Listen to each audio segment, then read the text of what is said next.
Say something again.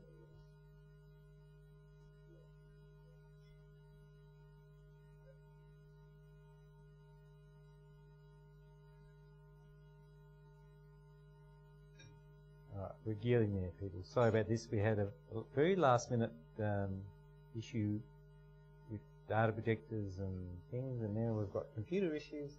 So we've got more computers than mission control, but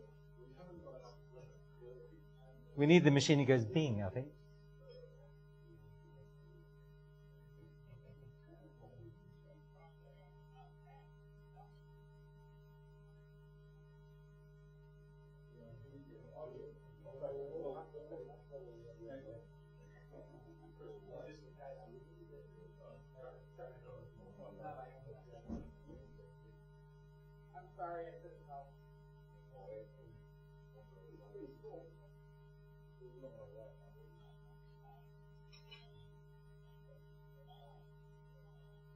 Did I hear correctly that they had a technical problem at the Apple phone launch the other day? Yeah.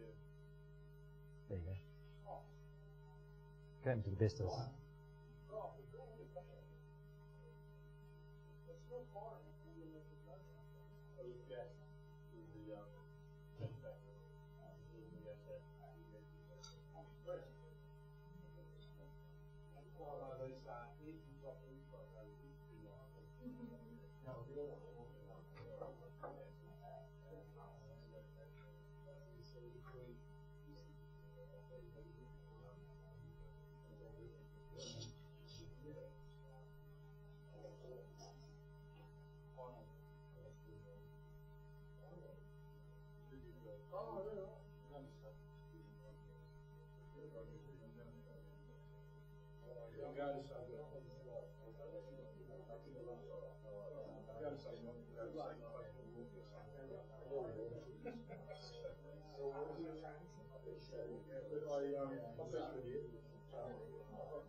I'll try to whiz through it.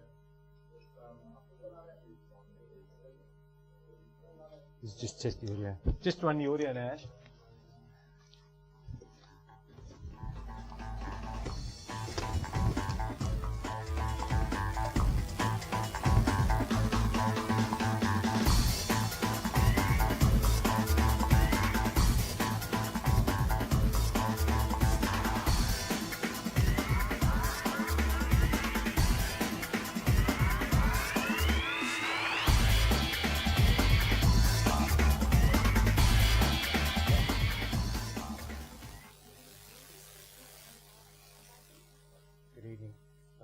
Good evening.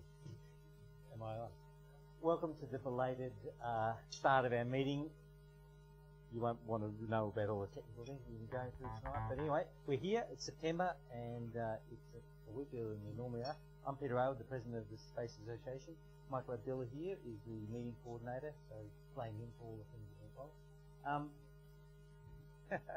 We got a really good night tonight, so thanks for coming out. It's a bit blowy and uncomfortable, but that's okay. What was that piece of paper that I left? What happened to the replies? Oh, sorry. Let me just get my piece of paper over there. I can hear myself.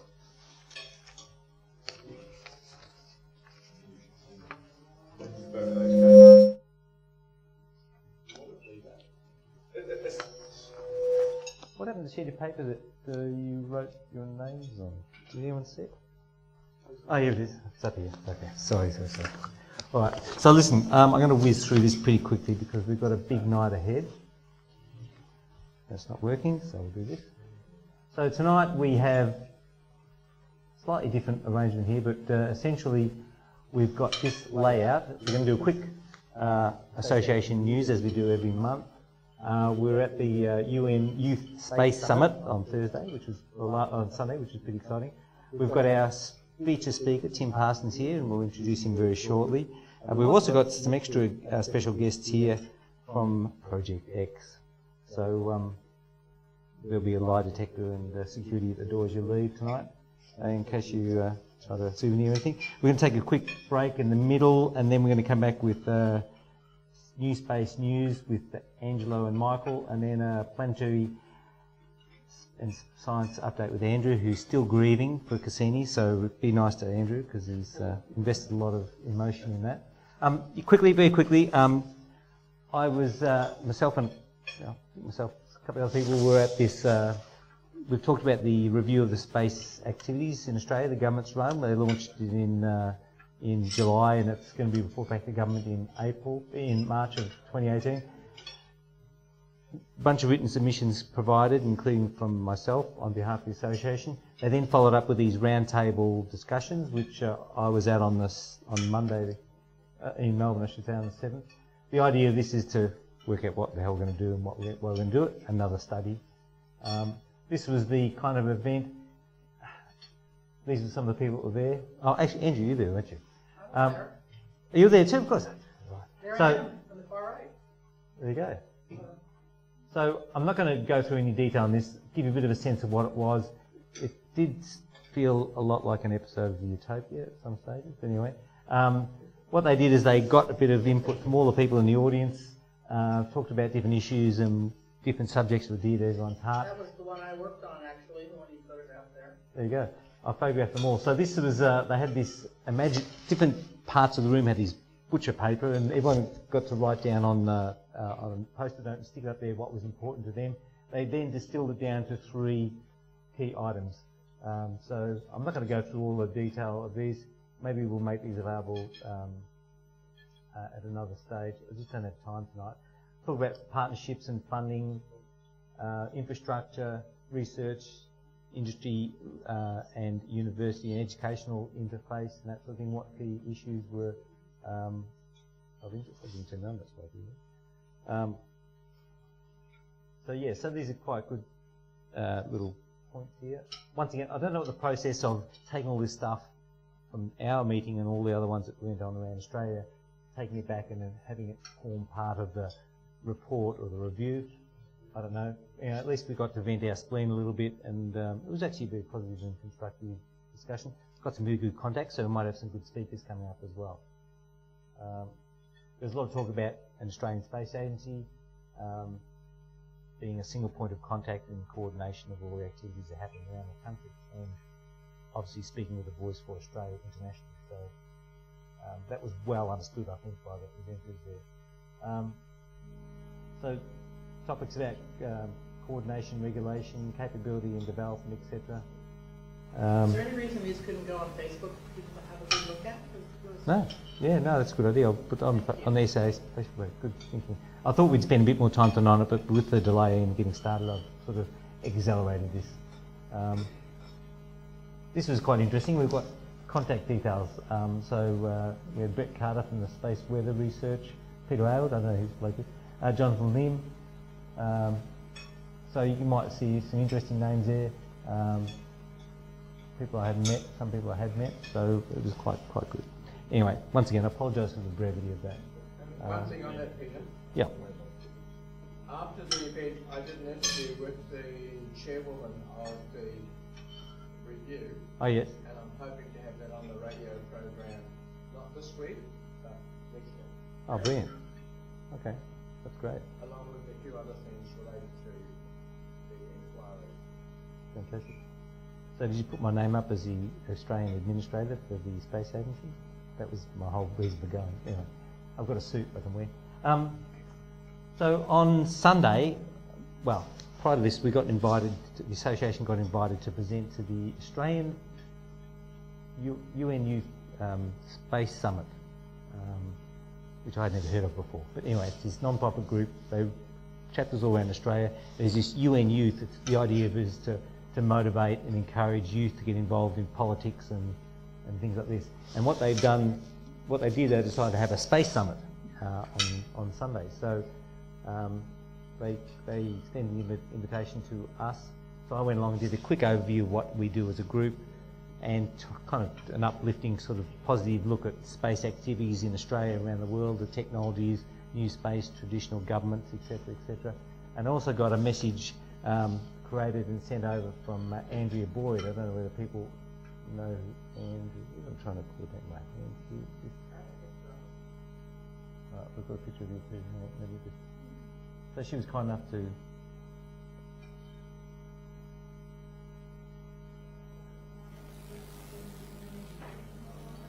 Hi Australia, welcome to the UN Youth Space Forum. Congratulations for being selected to participate in this, and we hope you have an excellent time. As you can see, space can lead to many awesome careers, and there's a lot of different ways that you can get there. Welcome to the Youth Space Forum. It's great to hear that there are new, bright and young minds that are so involved in space and that want to work in medicine or law or engineering or math or so many things that can enable us to go and explore the moon, Mars, other planets, and do all these exciting things that basically only you guys can help us do. So welcome, and I hope that you enjoy the forum. Thanks. And from Australia, there's a lot of different ways you can get there, so do encourage you to enjoy the time, chat to everybody, make good connections, and look forward to hopefully seeing you as colleagues in the future. It was all very last minute. We got invited middle of last week. The thing was on Sunday. I got Andrew to do that on Friday night, so she was very kind to be able to do that. But it was a great day. It was all day thing. I just presented in the morning. So these were kind of year 7 to 9 students selected from all around Victoria to go along in the team, and they were great. They were really enthusiastic and very fired up. They broke off into separate sessions after I left, which I didn't stick around for, unfortunately.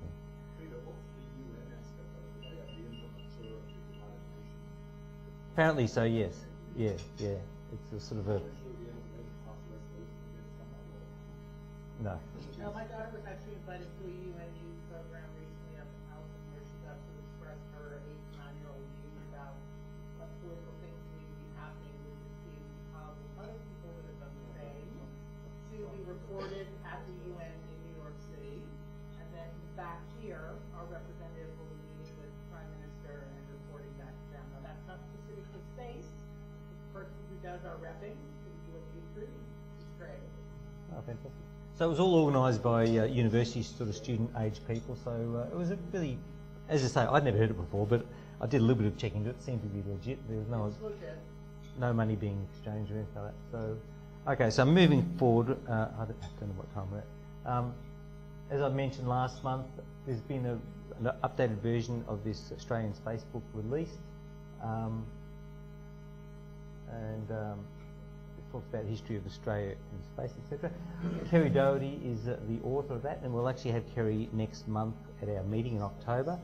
I think at this stage it'll be a remote login or remote Skyping or something like that.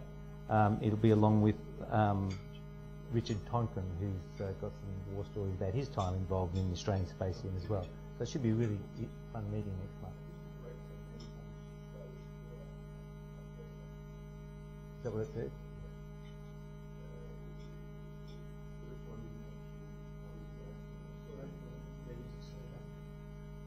Space first astronaut incomes rights. That probably came from the press release.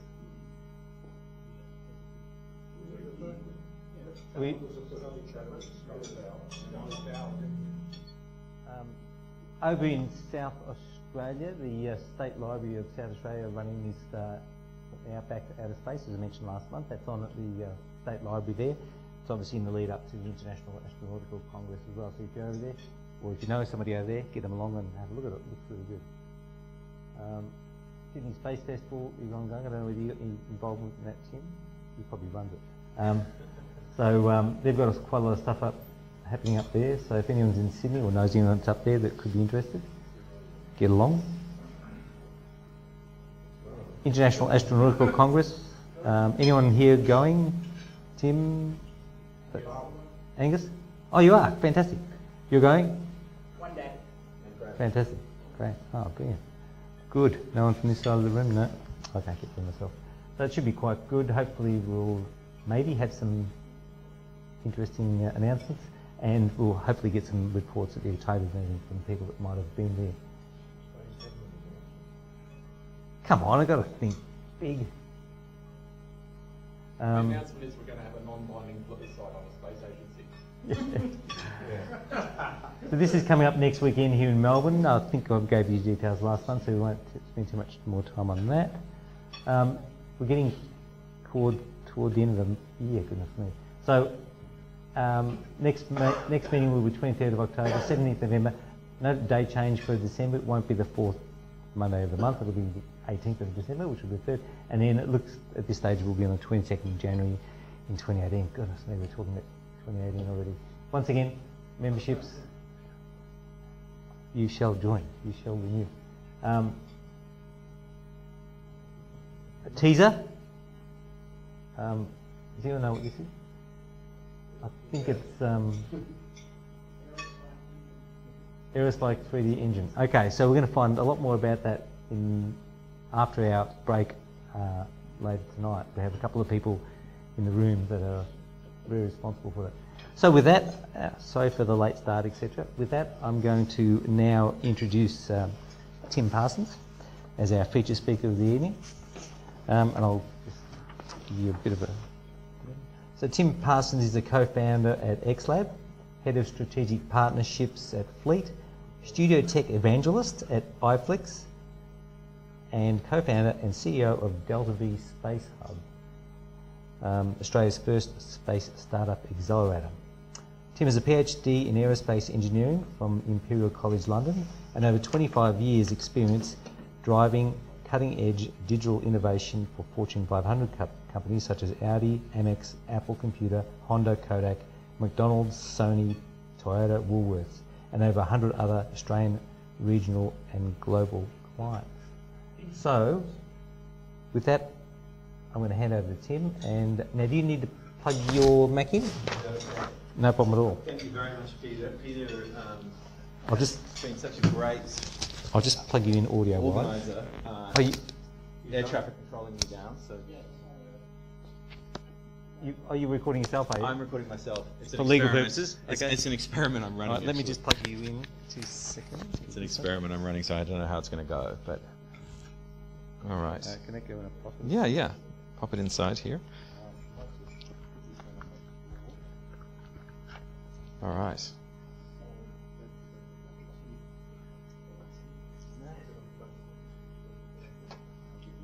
Maybe There the we go. audio on there that you're running? I don't. No. Simple. And do you want a... I have a clicker. Oh, you've got it in? Yeah. Fantastic. I'm all set. All right, well... Hi, everybody. Thank you very much for having me tonight. I'll try and live up to that very long and complex bio, but I'm also, I will call out that we do have 2 new space startups, if not 3 or maybe even 4 in the room, in Angus from Aerospace Systems, and also Graham and his colleague from Next Aero. Colleague's name is? Dominic. Okay. And Graham and Dominic were semi-finalists and now finalists in a competition that we're running at the IAC. So on the Wednesday afternoon, Delta V partnered up with Airbus, the French space agency CNES, and the French embassy. And then afterwards, some other Australian organisations joined in, like Optus and the Government of South Australia and Austrade, to run a new space and spatial innovation session. And so we had 14 companies apply to be part of a pitch competition we're doing at that session. And then we had 3 rounds of, ultimately, there will be 3 rounds of judging. We've had 2 rounds of judging. One of the judges is a SpaceX engineer. We have some French folks and then some Australian folks. And just happy to say that Graham and his team from Next Aero are one of the finalists. So they're going to be pitching on Wednesday. And then just on Friday, Airbus announced that the prize that they're going to be pitching for is a return flight for 2 entrepreneurs to Toulouse to meet with them and meet with the new space community in France. So it's just calling that out. Some very pragmatic new space stuff happening. So I'm going to go through quite a technical presentation in a way. One of the things that we've tried to do over the last 3 years that we've been operating is to educate the ecosystem, educate decision makers, kind of move the idea of space from the gee whiz, but only if we had billions and billions of dollars like NASA, to the actually we could invent a next generation ecosystem here in Australia and leapfrog all of the other legacy aerospace sectors around the world. And Australia has a whole bunch of unique characteristics which I'm going to jump into. So roughly, I'm going to go through some global space trends. I'm going to look at actually our situation today, and I'm also going to look at the startups that we have appearing on our radar. So Australia actually already comprises about 0.6% in terms of turnover of the global space industry. And we spend about $3 billion a year on space, mostly exports. And also most of that money goes to what we're now calling old space. But in fact, the big global trend is miniaturization. The big global trend is the same digital culture that has brought us Instagram, that has brought us Google, that has brought us Apple and Facebook. That same digital culture has dived into space and said, you know what? Why do we have to use space qualified products if some of the off-the-shelf products actually have similar performance characteristics? And so a few years ago, some people at NASA actually said, stuff it. Let's put a mobile phone in space, because let's face it, a mobile phone has got exactly the same characteristics as a satellite. It has a CPU, has an antenna, has a battery system, it has a GPS receiver inside it.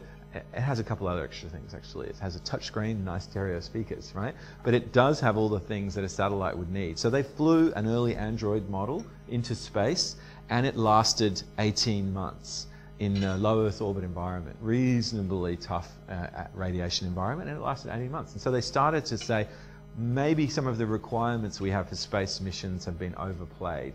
And so this entire revolution began, where people started to make spacecraft literally with off-the-shelf consumer-grade parts. And they also leveraged the consumer electronics revolution. So a lot of very, very sophisticated electronics that previously you had to go to some specialist for became available from Samsung for a few bucks. And that essentially inspired a new generation of engineers to just fly stuff that was very cheap. And actually, if it didn't last very long, that was okay, because it wasn't about trying to create something that was going to last a long time. It was about how could they learn fast how to rethink a spacecraft. And so what we're seeing now is a trend, just as PCs came along and initially were laughed at by the mainframes manufacturers. PCs revolutionized access to computing power. We're seeing these small satellites increasingly, both individually and also as swarms and in mesh configurations, are now really threatening and a really serious threat to the, if you like, monopoly of the big aerospace companies. And they are literally 1,000 times cheaper to build and 100 times at least to fly. So we also have an interesting situation in the world right now where there's a lot, that whole pressure to start to fly these cheap satellites, there's no dedicated launchers. There's only launchers required to fly very large, mostly government or big communications company style spacecraft. So there's suddenly a gap in the market opening up for people who want to fly mid-sats right down to nanosats.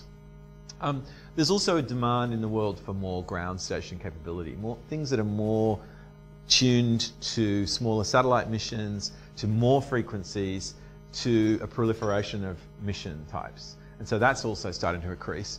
And we're starting to also recognize that in a world where government budgets are being squeezed by an aging population, by the needs to educate new generations, by, in some cases, the cost of education, defense, other things, the blank check that people in many ways got before, that cost plus contract, that classic scenario that you might have had from European Space Agency or NASA or US Air Force, is going away. And so people are now looking for value. And so one of the impacts has been international collaboration, pooling resources. We saw that in the recent Cassini mission, even though it was a 20-year-old mission, that was a European Space Agency NASA joint mission. And increasingly we're also seeing massive social change. So there's a region that we now talk about, people like McKinsey and others talk about, called the ICASA region. India, China, Africa, South Asia. And this region is where most of the world's middle class are going to live. By 2030, our expectation is 2/3 of the world's middle class will be in this region, and they won't be Europeans, and they won't be in the Northern Hemisphere, not predominantly, with the exception of China. And so this profound change in population demographics, and of a group that will have a mobile phone, that will have the need to use data intelligently, to use applications and services intelligently, is actually forcing all of the governments right across these regions to invest heavily in next generation infrastructure, in digital systems for handling government services, because guess what? They can help you cut down on corruption, and a whole range of other social things that at scale can only really be delivered by digital systems. So these are some of the major trends in the world. And as we see, this business model here is increasingly not sustainable, where we're spending hundreds of millions of dollars and tens, if not 5+ years to build very large, quite fragile spacecraft. Increasingly, this is going to become a smaller part of the industry, and the applications are going to be powered by things like this, but as I said, not one by one, usually in networks, usually in mesh scenarios. So let's talk about Australia and space today. Now, you would know this, having been members of this organisation. This is something that you probably thought about a lot, but it's worth stating it and having it on the tip of your tongue. Is Australia actually uses a lot of space services, as I mentioned before. We pretty much spend about $3 billion in a very fragmented way to import space services. Around 0.6 of the world's space industry turnover. Now, interestingly, Australia represents 1.6% of the world GDP. So in fact, we're underweight. This is all in the SAA white paper. It's a very interesting point that was pulled out by that paper, that we're in fact, we're underweight. And the reason we're underweight is because it's all export, pretty much. Most of the money that we spend on space is importing services. And so we think if we're going to lift our participation in the global economy, the global space economy, to be on par with our proportion of GDP, then we should be able to build an industry here in Australia that would actually be much bigger than the wine industry, possibly even bigger than the wine industry and fisheries combined. And that would be on parity with where we are as an advanced economy. We also have a pretty unique set of responsibilities in Australia's very small population, huge land area, and we keep losing airliners around the place. So we have also in a world of lots of instability right now and lots of challenges with climate change, refugees, new political movements coming and going. We have a big responsibility in Australia. And we have a lot of what we're describing as critical infrastructure that we rely on both for defence and for society that is owned by other countries, that we have been effectively, in a very, very smart way, freeloading off for a long, long time.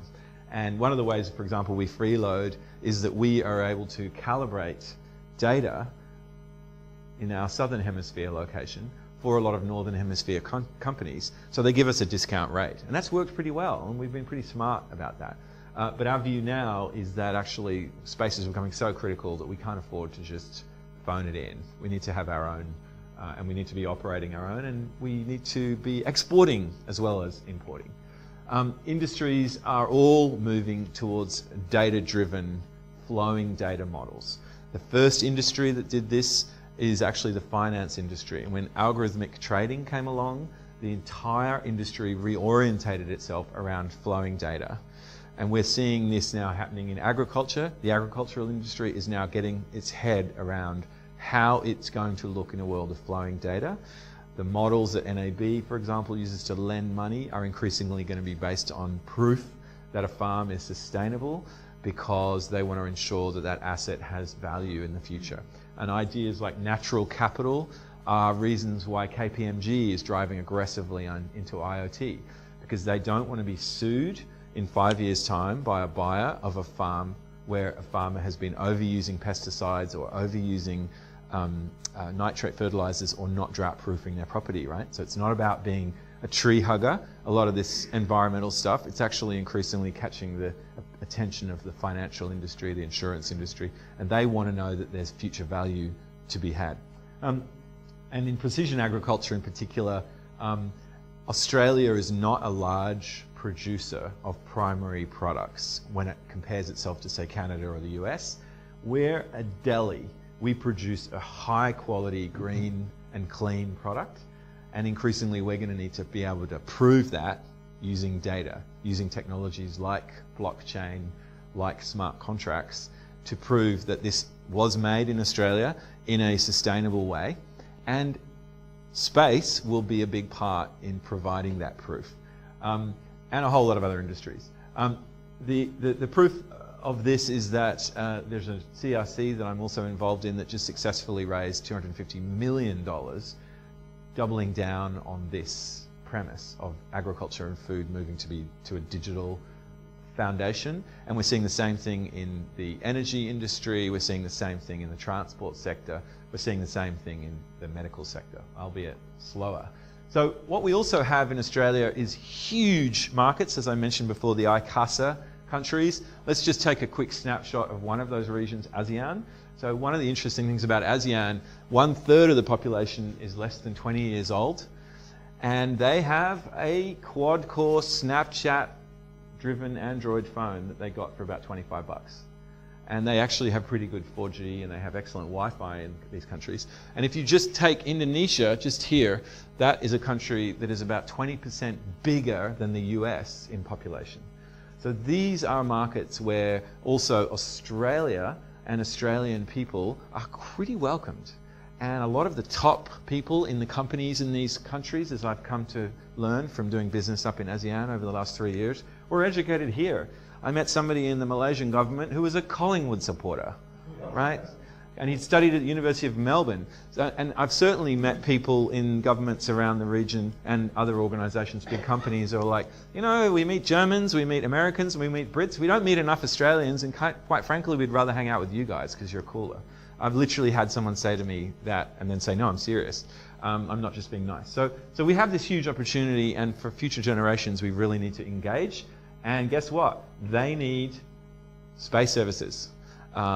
Philippines has, I think, 1 or 2 or 3 Category 1 hurricanes go through every year, and after the first one's gone through, they still don't know how many schools and roads and bridges are left standing before the second one hits. And they are pretty smart people who we can collaborate with and help. And so we think Australian companies should be exporting, they should be getting involved in these huge, fastest growing markets in the world, and kind of maybe spending a little bit less time in the US and Europe, hanging out with developed markets which are very slow growing and pretty red oceans really when it comes to the opportunities there. So let's talk about some of these data stories. So this is a picture, some of you may have seen it, so apologies if it's old hat, but this is a picture where a machine has taken a photo of, in fact, hundreds of photos, I think. We've got a 1, 2, 3, 4, 5, 6, 7, 8 by about 20, so we've got about 160 photos there, of oil storage tanks, and it's orientated them all to around the same place. And you'll see that based on the shadow, you can kind of estimate whether the tank is full or empty. And this is the finance industry trying to predict the price of oil and gas futures, right? And based on the intel they get from this kind of automated survey, they can decide what position to take, whether they're going to be a bull or a bear on the next 30 days of the market. Here's a really interesting story around change detection using a technology that a Canadian company, MDA, developed, and it uses LiDAR. So what we're looking at here is a map from space of millimeter scale elevation change, right? So the red bits is where there's been a very, very, very millimeter scale shift in the elevation of the ground. So this is a, this particular red area was detected by some ground surveyors first. They didn't have the satellite picture, they didn't have this picture. So they were running around in this big pit mine, and they detected that there was a fault line there. And so they set up some instruments, some laser beams and other things that tried to measure the slippage of this particular piece of this giant open cut mine. But you can see from the space data that this area here was actually not detected by the guys on the ground. And this is what happened. And this was the area where they were, this area here is the area where they were training their laser measurement equipment. And this area here is the one that broke down. Now, MDA managed to get this picture to these guys early, and so they moved everything out. But the interesting thing is that the satellite imagery predicted this slip. Unfortunately, the Australian company and its subsidiary did not have access to this technology, or weren't buying it, is probably a better way to go. And so when they actually lost this tailings dam in Brazil and lost half their market cap, right, $3-4 billion, that is an example of what you could have saved using data from space in a really intelligent way. So what we also have is we have something that is increasingly a factor, and I think more and more people are plugging in to the fact that space is crack for geeks, right? Space is really great. Clickbait, the highest grossing movie in town, in the world, was Avatar, which is a space opera. Right up there are the different Star Wars movies. So sci-fi and space stories are really, really high in the public interest, and we are not leveraging that nearly as much as we could to create business models around it. And then, of course, the next generation. So we have a big deficit in STEM. Apparently, if we were able to bring parity to the number of girls who study science and technology in Europe over the next 10 years, then there would not be a shortage of 120,000 positions, which there currently is in Europe, of scientists and engineers. Right? All we need to do is, I don't even think we need to bring parity, I think we need to lift it by 10%. So we've got a lot of positions in our future which require both females and males to lean in harder on STEM, and we need to inspire them, and of course space does that. And we want to kind of bring people home. We've got some amazing space engineers around the world, and they want to come home, and they want an industry to come home to. We talked a little bit about a few things you guys know about, something that we're involved in, the Square Kilometre Array, of course, a big, big project in the astronomy community here. Our astronomers are amazing and they build most of their own hardware. We're not really leveraging those folks enough. We did have a really successful mission recently where 3 CubeSats were flown and 2 of them were managed to be rebooted and recovered after they had a battery issue in storage. And so we had 2 out of 3 that Delta V is very proud to have been a party to that project. And those vehicles are now live and flying around the Earth, built by Australian students and Australian scientists. And there is another spacecraft which is a military project between Australia, Britain and the US called Buccaneer. And that has also got an Australian GPS space board inside it, which is now the primary mission board because the ones that the Europeans supplied failed. So I think it was a European supplied, I should check that. And then recently, of course, as we were talking about the space agency discussion. So global trends, small satellite revolution, Australia is across it. Huge demand for small satellite launch services. We definitely believe that is a possible future model. Demand for more ground stations. We're uniquely positioned here in Australia. Unlike every other country in the world, we have every single GPS constellation, for example. All the 6 that are up there now or in being built all across Australia at the same time. International cooperation. People certainly want to cooperate with us and want to do things with us, and if we don't cooperate with them, they'll just come and hire our people. And we have lots of new business models, okay, that are appearing and are going to drive a huge amount of economic activity in the future. So the new space opportunity. I should stop there very briefly. Any questions about any of that? Just Peter. International cooperation somewhat limited by paranoia about what America thinks of us doing stuff with other countries. Is we partly integrated with the US military and some of those things? I think what we do? I think that there's a cultural element to our defence establishment, certainly with we are a very unique country in that every major defence contractor has several offices in Australia. I can't think of many other countries in the world that have so much, for example, US and European defence presence. So we're pretty unique in that way. certainly don't find them in New Zealand. You don't find them in South Africa. So I think there is an element where our defence role does sometimes cramp our style, but I also think that there's a new generation that seems to be coming through now, and a bigger impetus to create new ways of doing things. And so we are starting to see the Air Force, Royal Australian Air Force, for example, experimenting with how to do RFPs, requests for proposal, in a different way, using hackathon approach.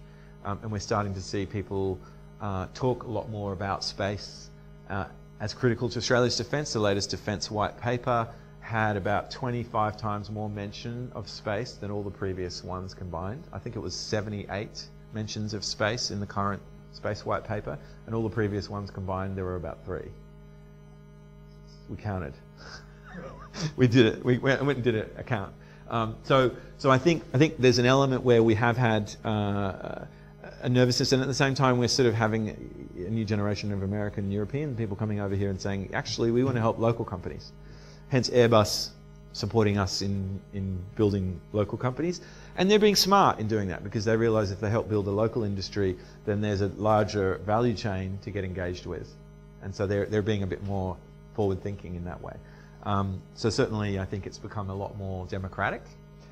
But yeah, it's a factor. We're a member of the ITAR agreement, and so we've certainly had people, for example, from China who've come down to Australia wanting to invest in space companies, and it's really uncertain whether you can take their money and not start being followed around by men in black, So so that's something we'd love to clarify. But the IAC, as I mentioned, the IAC in Adelaide is going to be the largest conference of any kind that Adelaide's ever seen, not just the largest space conference.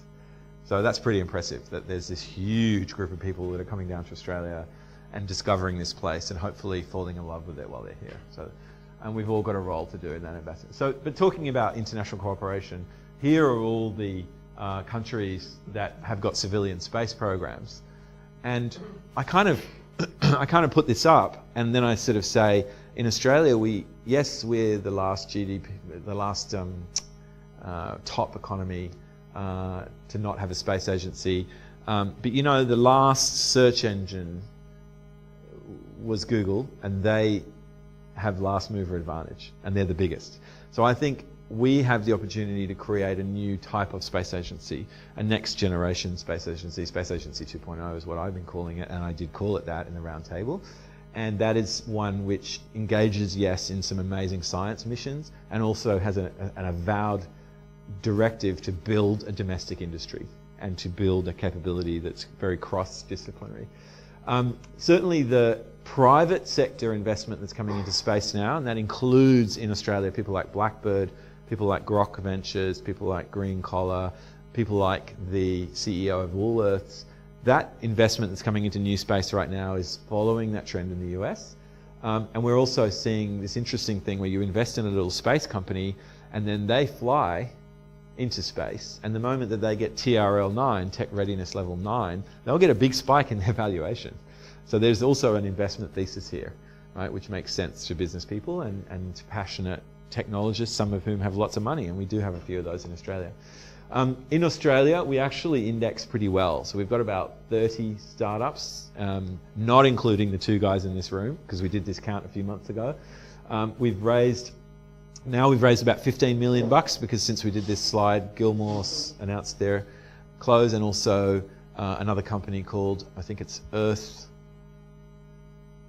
AI, closed a round as well with Blackbird. So we're pushing way past that 10 million number now. Private money, no government money, except for maybe R&D tax grants, for almost minimal early stage funding from government.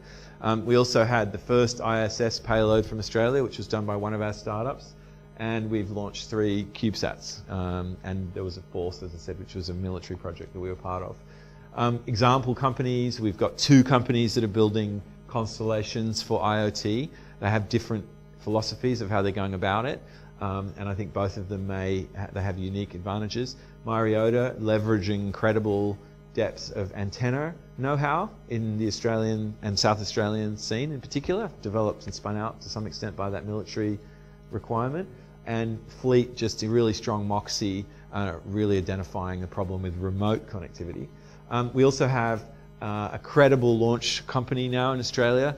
Adam Gilmore is not a classic engineer per se. He is a person that was in corporate finance and banking, but just couldn't get away from his core passion, which was he wanted to be in aerospace and space in particular. So he's a very canny business person, and he's also someone who's developed a great roadmap for developing his service, both from a business point of view and also a technology point of view.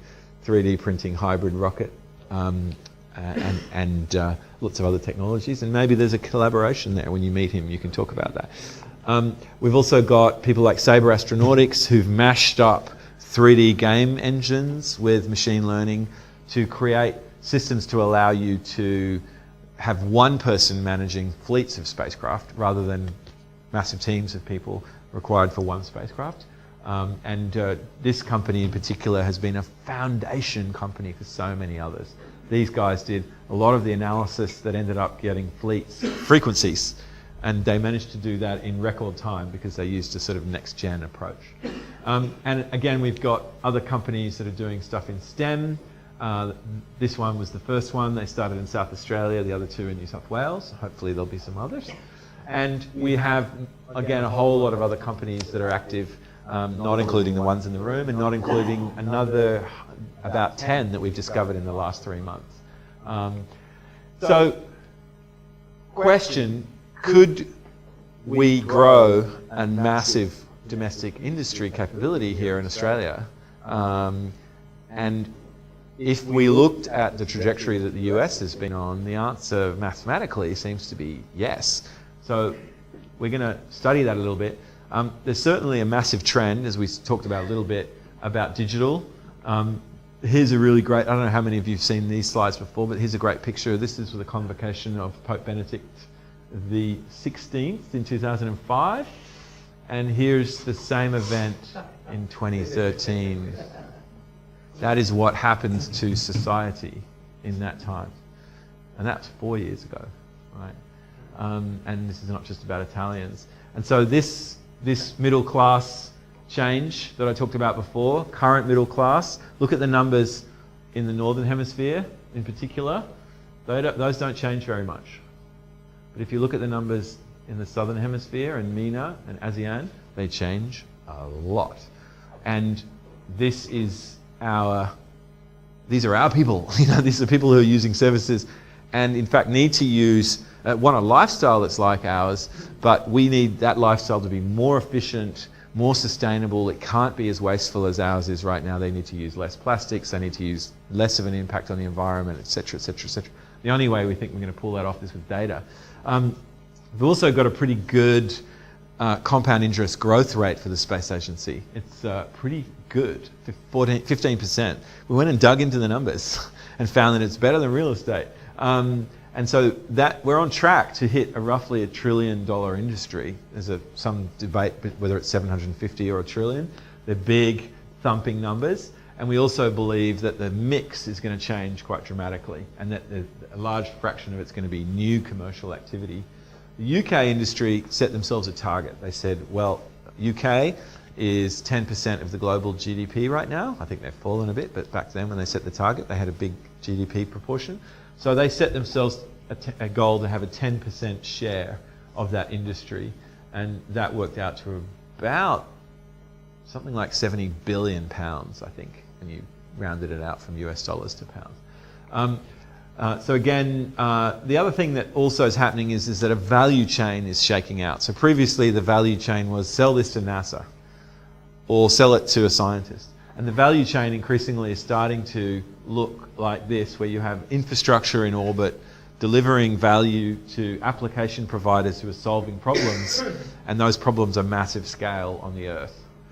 And Business 101 is that for an investor, for cash flow, the value actually increases as you get closer to the customer. So we're already seeing that a lot of government services that are being provided for free right now are actually going to move to a commercial model or move to different funding models. So things like weather, a lot of the big weather spacecraft, for example, around the world are at end of life and they have not been funded. The US Navy, for example, has had its own weather constellation for a long time. It has not had funding for the new one. So they are looking to commercial operators to provide them with the kind of prediction that they need to safely deploy their vehicles. And that's increasingly a factor. So we're seeing that there's an opportunity for all levels of this value chain to access new commercial funds. And also we're seeing these, we talked about these use cases before. So what would a $40 billion industry look like? So if we actually pushed ourselves to 4% of global turnover, which would be a super aggressive BHAG, but if we were just 4% of global space turnover, we would have a $40 billion industry by 2030, which would employ thousands and thousands of people. We certainly, if we can just move ourselves by 2020 to more than 1% of global turnover, a little bit less of a BHAG, if we can just move ourselves to there, how big an industry could we create in Australia? How much impact could we have? And how integrated into the world space economy might we become? And actually, we're pretty aggressive about that. And we think somewhere between these numbers is where we're going to land. Probably right. We'll fix that up later. But anyway, yeah, I think you're right. I think I've spotted I had a typo in here. But somewhere between, I mean, if we had a $10 billion industry, that would be bigger than the wine industry in Australia, which employs thousands of people.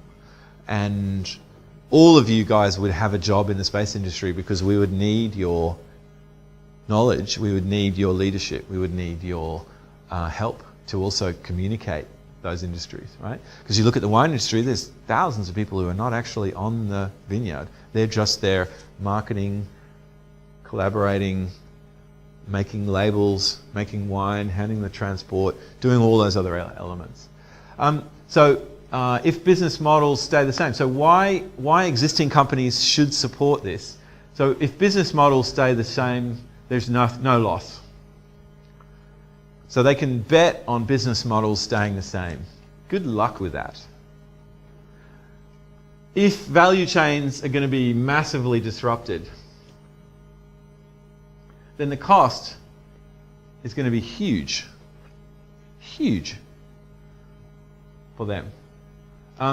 So we think what they should do is make some bets in new space and start to get involved in the new space world and start to lift up some of these entrepreneurial teams and try to change and learn from them. You have a young engineer and let's say he or she has a choice. Do I go and work with Boeing, which is where my heart leads me, or do I go and work with Google? Well, what if they go and work with Boeing and they discover an organization that's rusted on, right? That's kind of male, pale, and stale, you know? And what if they go to Google and they discover an organization that's actually highly technically agile, that is looking to do things in the space industry, that is looking to use data in new ways? Where are they going to go with their career? And that is the problem that big aerospace has right now. So those guys have a cultural time bomb that's ticking, which is retention of the highest talented people. So new space is actually a critical cultural movement. So this is my argument. They should just make some bets.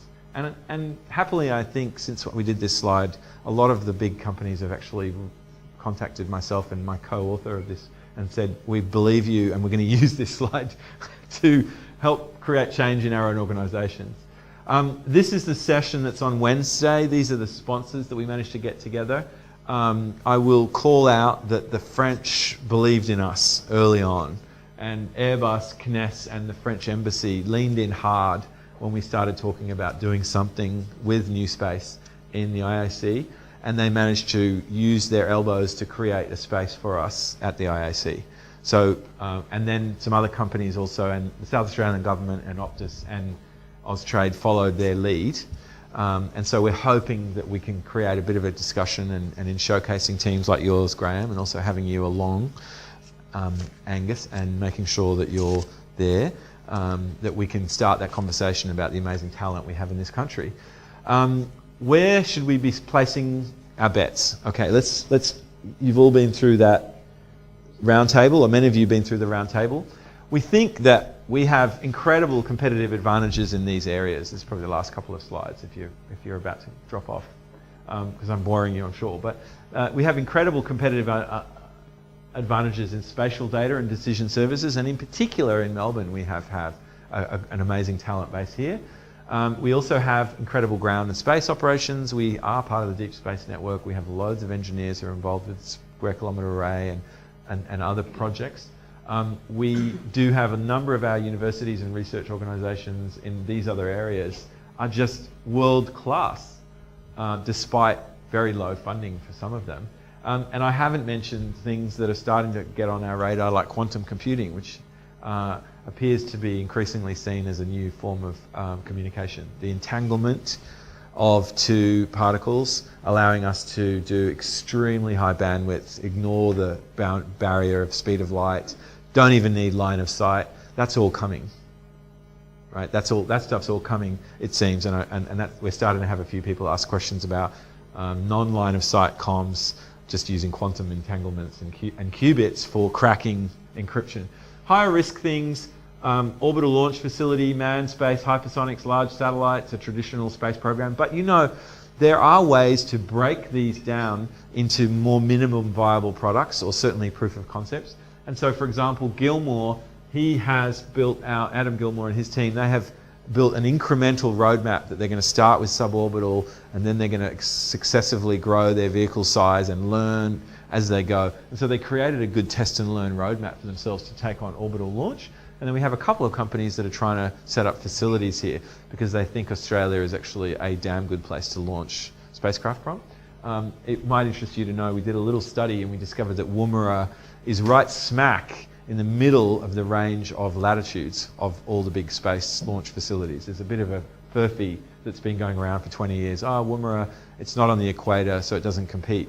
Well, guess what? The Russian launch facilities, Vandenberg, all those are way further north than Woomera is south. And Tanegashima, which is Japan's main launch facility, is about bang on north compared to Woomera south.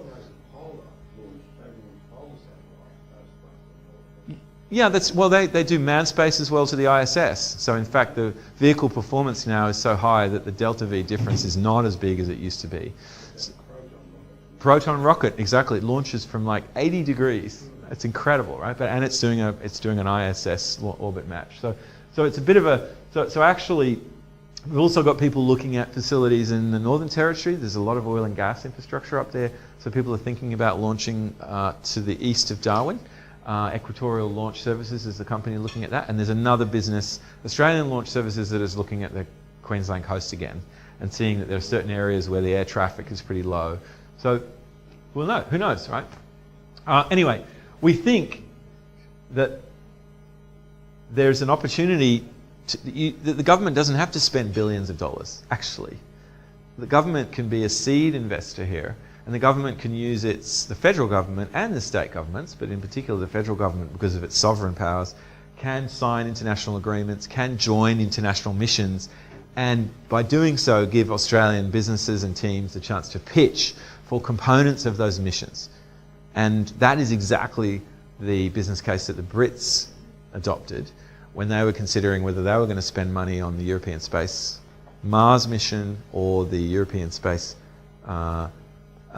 mission to upgrade the ISS facility. The reason the Brits decided to spend the extra money was because they realised that it would be returned in more opportunities for British companies to pitch.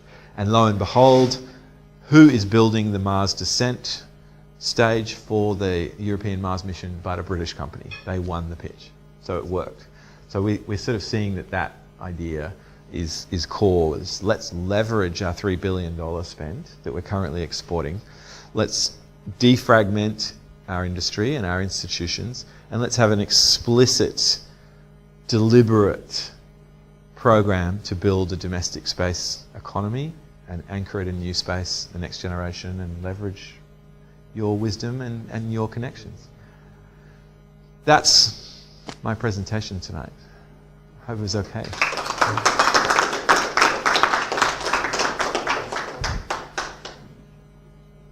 How'd I do? Was that all right? That was fantastic. I know it's not. It was too good. I'm sorry. It was. Is this going? It was a bit business school, I know. Yeah. It was great. And there was an error, and you're the first audience to pick me up on that one. I should fix that. Thank you. Oh dear. We'll open the floor up to some questions. I've got a question first, though. I'll do my best. How critical do you think having our own domestic launch capability is to the success of an Australian space industry? I think I used to think that it wasn't that critical. I used to think that launch was at the bottom of the value chain, and that Australia would be better off addressing its strengths to the top of the value chain. But it turns out that it seems that launch is one of those foundation pieces of infrastructure that doesn't just provide a way to get to orbit, it also provides a huge impetus. And if we can build a domestic launch capability that is profitable by addressing where the demand is globally, I think we'll regain a lot of confidence. And I also think that if we can take our young people and our young engineers and even our investors and our government people to those launches, and if they're in Australia, then there's a very strong media moment there, which is worth a lot. So I've kind of come around to the view that if we can make it something that's manages to stand on its own feet commercially, and then also manages to inspire the rest of us, then let's do it. And you know, if the Kiwis can do it, why can't we? Hi. G'day Tim, my name's Len. Is Hello, this Len. working? Yeah, that's a fantastic presentation. The pitch is really good. What you're actually pitching is a major paradigm shift to the way space is done. And as you know, paradigm shifts are difficult to achieve. Now in Canberra, the currency is electoral, it's votes. So what's the real politic here? What do you see are the hurdles and obstacles you need to overcome now in 2017 in Canberra? What do you need to do to sell this? The currency that a politician has is definitely press releases. So the business driver of a politician is, how can I get more press releases? The currency both on both sides of government is also, how do we transform the Australian innovation system? Because we spend about $15 billion a year on research through our universities, our RDCs, Research and Development Corporations, and also CSIRO. And we're not getting a good return for that money. In other words, we suck at commercialization, right? We're sort of falling down there. And so I think the currency here is, by increasing the efficiency with which we commercialize that research, by leveraging the money we're already spending, and double spending in the case of lots of space data. We're buying, you know, Geosciences Australia is buying this bit, CSIRO is buying that bit. These universities over here, they're buying bits and pieces. We're doubling up our spend. If we can just leverage that money, actually we'll create new jobs and new industries and spend less government money. So I think that's the pitch. The challenge is that in the next budget cycle, we still need to get some seed funding. And the fear is that seed funding will create another public institution that just sucks on the public teat and doesn't deliver, you know, a return. So I was tackled on this on Sky News by one of the panelists who was playing a role. He was playing a role of being the, you know, complete naked capitalist free marketeer, and he was playing a role which you do have to do on TV because it is theatre. And his view was, well, I don't think any government money should go to it. And in the format, I didn't really have a chance to rebut, but my argument to him was, if you spend this money, this seed capital from federal government, and you spend it wisely, you'll end up spending less public money, I believe. And that is what I want people to sort of engage with. Well, how will that work? I want people to ask that question. I want people to have that powerful question in their minds, and then the politicians will get the response. So, I'm Angelo from the, Angelo from the association. hi, Angelo. I'm extreme bias. Thank you. We're all emotionally caught up in the Australian Space Agency, okay, at the moment. Yep. But you made a really good point there about the likelihood that it just becomes another mountain for the government. Correct. Is there not some other structure, an association of entrepreneurs like yourself that can actually feed money where it's needed as opposed to having government controlling it? Because I wouldn't trust the government as far as I control. I have to say that there's a lot to be said for your argument. And again, for the last couple of years, people who know me know that I was actually a little bit skeptical about the space agency myself. For me, I was scared that we were essentially going to the government, as we've been doing for the last 20 odd years, and saying, give me money so I can buy some toys, right? But at the same time, I also learned that from a branding point of view, space agency works really well. I want to call the people in Australia who know how to help me land my spacecraft in Woomera. No one's answering that phone call from the Japanese Space Agency right now. They're approaching random Australians in international space conferences and saying, do you have that number? Because we've got a second space probe, a second Hayabusa space probe, and we want to land that mother in the Australian outback, and we don't know who to call, right? So there's a very powerful cut through in saying Australian Space Agency. As a coordinator. And also, it turns out that because of international agreements, as a sovereign country, our ability to underwrite missions from an insurance point of view, to guarantee that if there's an accident, Australia will contribute to any cleanup or any compensation, is often the price of entry to the party. So I sort of put aside my own reservations about the structure of the thing, and I said, let's call it Australian Space Agency because everyone will have a sense that that is who you call.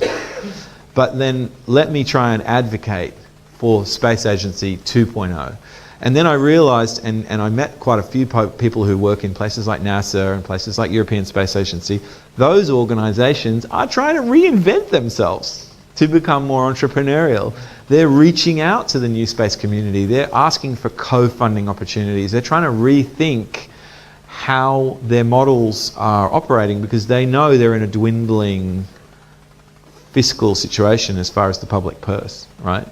And so as a proportion of public expenditure, certainly NASA's budget has shrunk as a proportion. It's still a lot of money, but as a proportion it's shrunk. So increasingly they look back at their core why does NASA exist? To discover life in the universe and also help human beings place themselves in the cosmos. That's a big why that they have.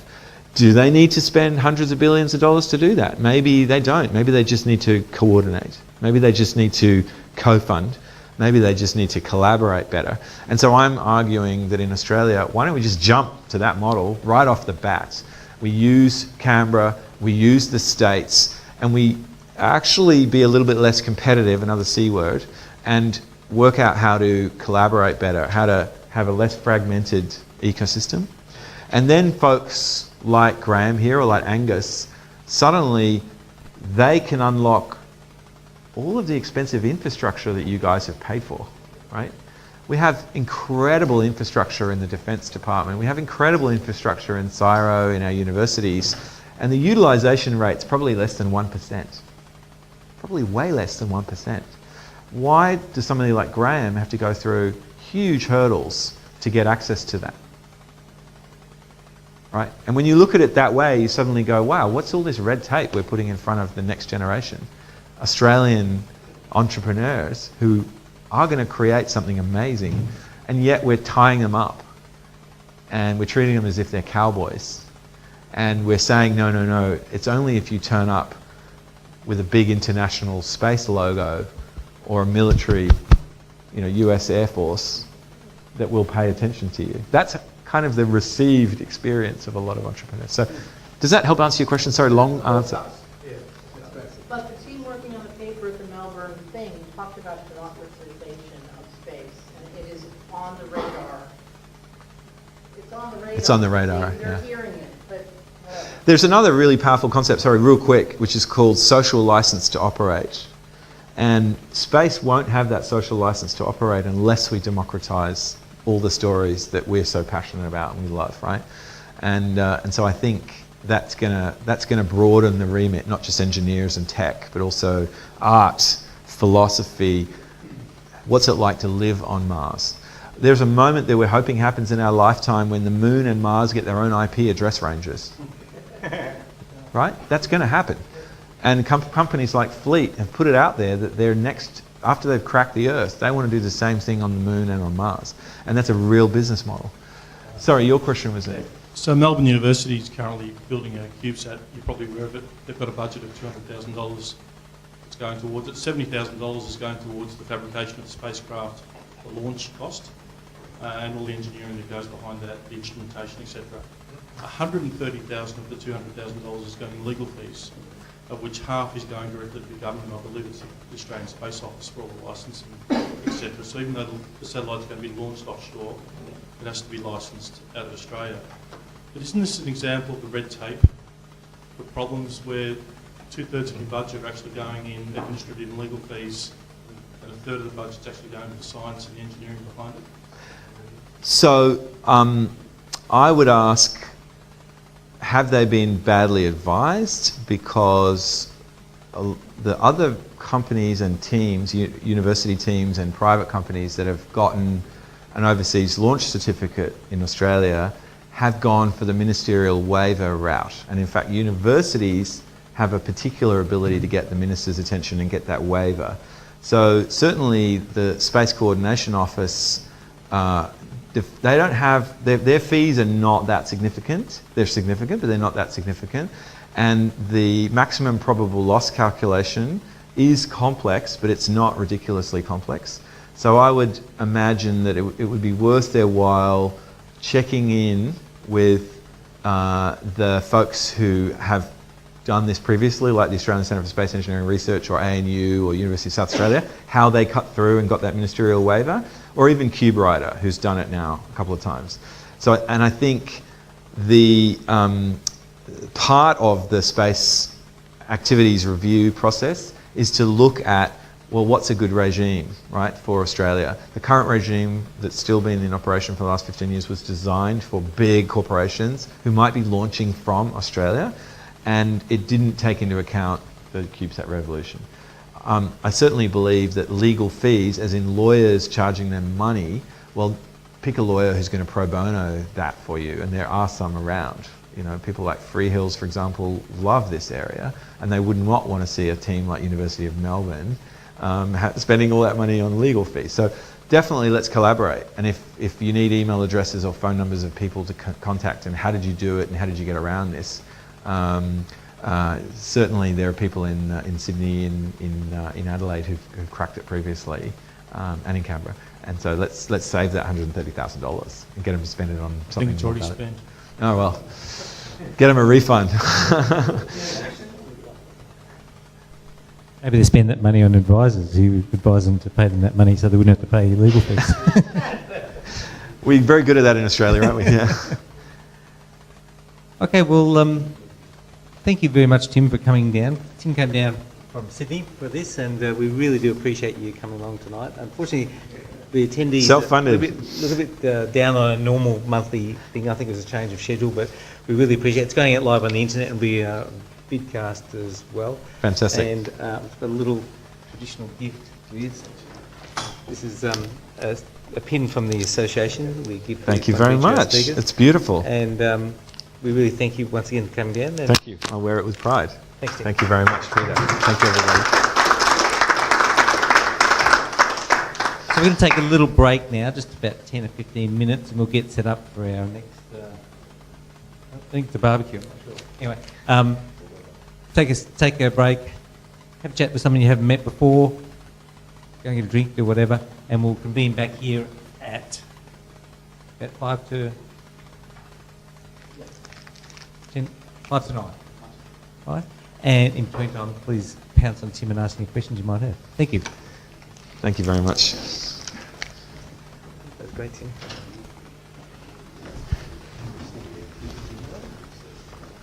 Debug you.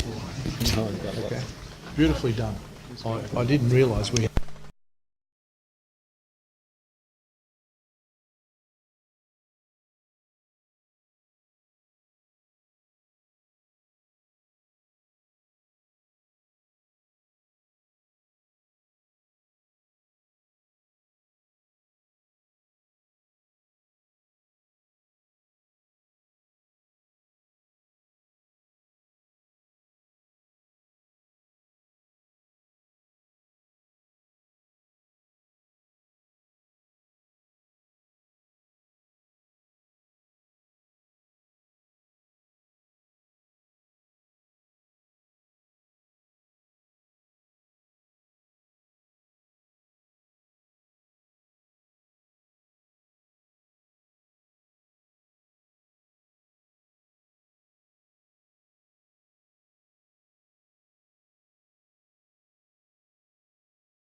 Let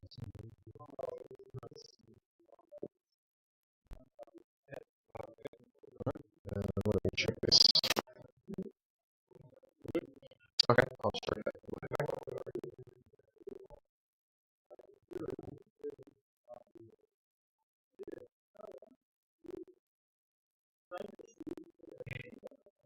Right, let's resume. Okay, so it seems that she obviously this is literally put the vision on. So welcome back. We now have a presentation from Graham Bell, who's at Imperial, and from Imperial as well. Project X, a report, obligation review, Amarillo, 3D printed aerospace engine, which hit the media just the other day, and we jumped on that as soon as we saw it, because we were very excited, and I think we loved it. So, you guys. Thanks very much. Is this too loud? Okay, alright. Okay, it's yeah, I can hear you. Hello everyone, my name is Graham Bell. You might have seen this project as said in the news. Yeah, Michael called me and said, well, I'd love to give a presentation on it just before we're going to the IAC next week to basically present what we've done and the collaboration, that sort of thing. And I said, yeah, sure, I think it's a great opportunity. What we have done basically since January, we had this collaborative project to build basically a 3D printed additively manufactured rocket engine. The project started in January, and it was initially a very secret project between us and our primary partner Amero. And they do the additive manufacturing, and for a secret project you need a code name. Our code name was Project X. That kind of stuck, and so now it's Project X. But that's okay. So I'm from Nexero. That's the group that we created to essentially represent the students, the PhD students in this. So myself, Joel, Dominic Tan, which is just over there, Nicholas Nathan, Thomas Nuss, and Marcus Wong, are part of the design group. In terms of Amero, we have Martin Jerg. You might remember we gave a presentation a couple of years ago on an RMIT rocket, but he now works in conjunction at part-time at Amero doing pretty cool 3D printing stuff, so that's sort of where the project comes from. Our project partners were Woodside Future Lab and Monash University, who provided some funding for the project. So, how did it start? What is the genesis? Basically, Amero Additive Manufacturing, a couple of years ago, you might have seen, they did a 3D printed jet engine. It was in the news, it was really exciting. I guess, the project goals for the jet engine was not necessarily making something that can run and something that can actually be tested, but more so, what are the individual complexities in starting to make these 3D printed components? How do we make the turbine casing or the exhaust or shroud, that sort of stuff? They all have particular complexities that additive manufacturing engineers are trying to overcome. So that was the landmark project there, the 3D printed jet engine. Since then, Martin's work, the guy from Amero, has been with rocket engines. Now, these rocket engines are basically, again, technology demonstrators. What they're looking at is basically, you can see maybe in the wall here, this really complex lattice structure. So with the 3D printing process, you basically get all the complexity in your design essentially for free. That just comes into the nature of the project. What they've been looking at is more on how do we design this lattice structure for fatigue or for heat transfer or complicated processes like that. It's more looking at how do we actually make these things rather than getting these things running. It just so happened that they've been moved to 2015 with the jet engine, now 2017 with all these rocket engines. So it came to me and Martin said, what would it take to actually get one of these rocket engines that we've been printing? Can we make a public demonstrator? Can we make something that's really visual for the public to actually see? And what would it take to actually get that running? And I said, wow, that sounds like a really good project. It doesn't sound easy at all, but you know what? I don't know. Let's find out. So basically, I was super intrigued, and I went with Marty to Amero, and we basically had a meeting. And they said, we want to make a rocket engine. I said, okay. And they said, okay, it's got to have three things. Number one, it's got to be novel. It's got to utilize its additive manufacturing or 3D printing capability. That is looking at all that complex internal structure. Number two, we want it done relatively quick. We want it done from Paris Air Show, and at the time in January, that was in around 4 months. And number three, we want it relatively cheap. The phrasing they used, of course, was we're exploring avenues for funding, and I think everyone here can read between the lines. We know what that means. It needs to be cheap. As a traditional engineer, my kind of warning bells sort of went off. This is the engineering triangle. You can either fast, cheap, or good. You can pick two. You can't have three. to be in this corner, but I sort of let it go and sort of see where it goes. So, who am I and what business do I have in making rocket engines? I am a PhD student at the Laboratory for Turbulence Research in Aerospace and Combustion. What we work on there is supersonic jet noise. So basically, why are aircraft, why are rockets, why is any kind of jet coming out the back of some sort of craft, why is it noisy? It turns out that any sort of really fast-moving flume, the interaction with the sort of shear and the quiescent fluid around it is really, really good at making noise. They're just efficient generators. We look at supersonic jet noise in all kinds of ways. We look at single jets, twin jets, pinion jets, like a rocket motor on the ground, that sort of stuff.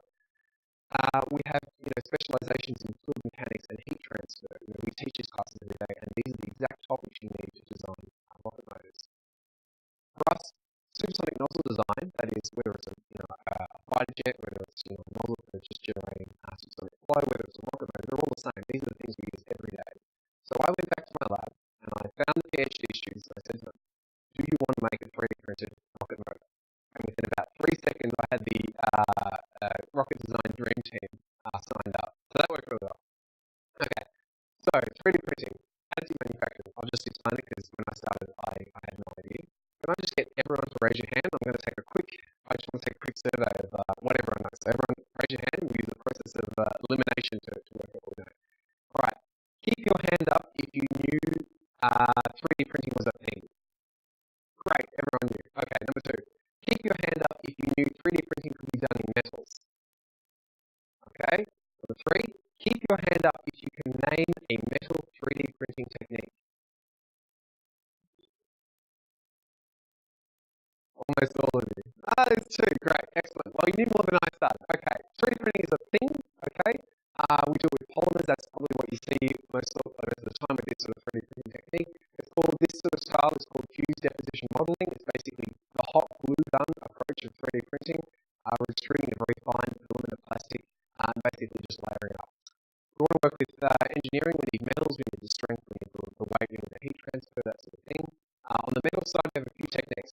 Selective laser melting is probably by far the most common, and it's the technique that Amex specializes in.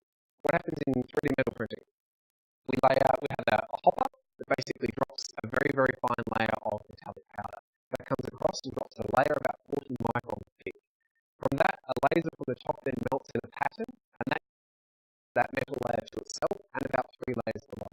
We keep repeating that process up and up and up and up, and by many thousands of layers, we can actually make a part from that. So yeah, Amex specializes in selective laser melting, or SLM. Okay. The next thing about 3D printing is the build size. So if we have, just imagine an A4 page, you've got some margin area in which you can print. You can't print right to the edges of the page, you can only print so far in.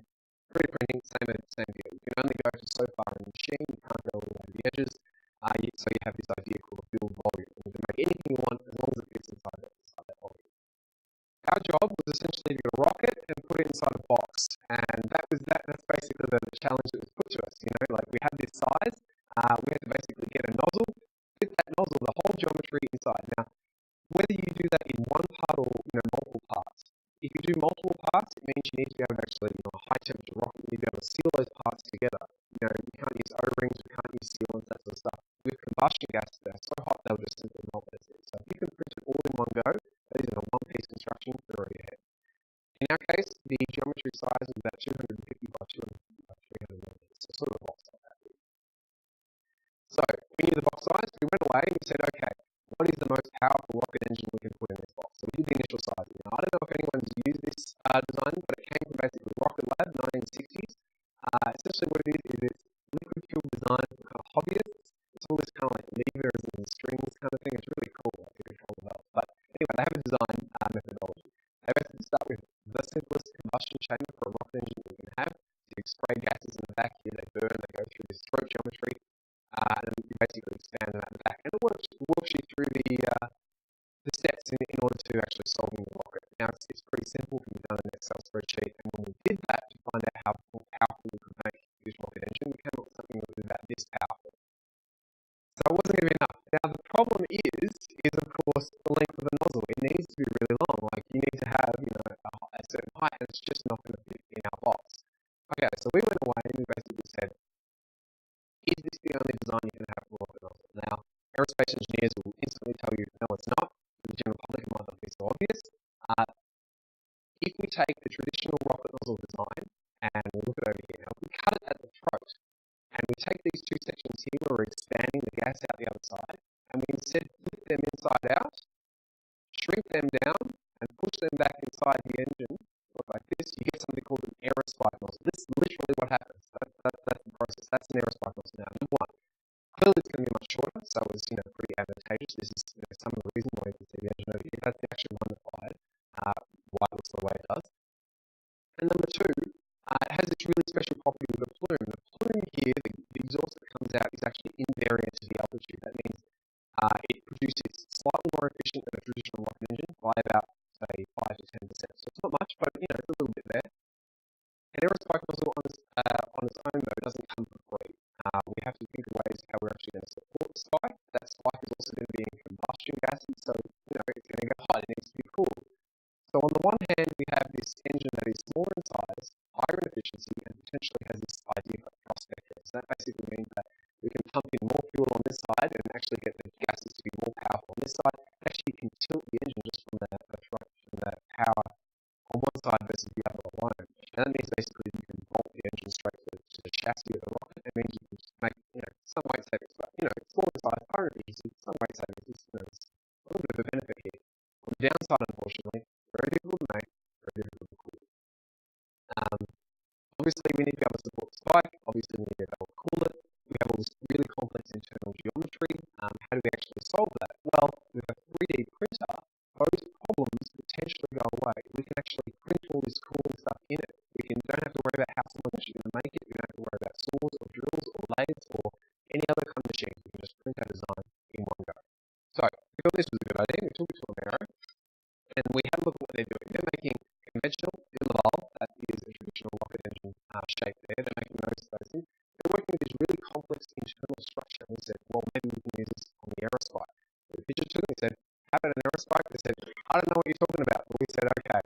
So we came back about a week later and we showed them this orb-looking egg thing. And this is literally the image that we showed them 1 week later. This is what they saw. We said it's going to make about 300 kilograms of thrust. It's going to fit, this is the green box here. It's going to be slightly smaller, and it's going to have these multiple combustion chambers. The multiple combustion chambers basically come from these pins you might be able to see here. The pins were basically going to hold the structure, basically stop the spike rattling around the whole thing, and that would basically divide the combustion chambers. With the multiple combustion chambers, potentially you can do that thrust vectoring thing. They were very intrigued. So, we kind of went forward. We said, hold on, we don't only need an engine, we also need all the supporting gear that goes along with it. We need some sort of test stand on wheels, that's a trailer. We need to be able to fuel thing, we need to be able to cool it, we need all the infrastructure, the system that goes with it. So we had a timeline to complete in 4 months. We suggested a trailer. We said it was going to kind of look like something like this, maybe. I've worked on liquid fueled rockets before.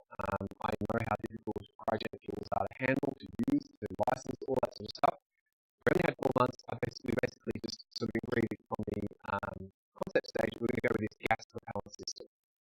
Now, the gas propellant system basically is going to produce the same physics in the engine. The profile, the design is exactly the same, but now the problems with handling the cryogenic liquids, getting them, with doing all this sort of complex stuff, refrigerated liquids goes away.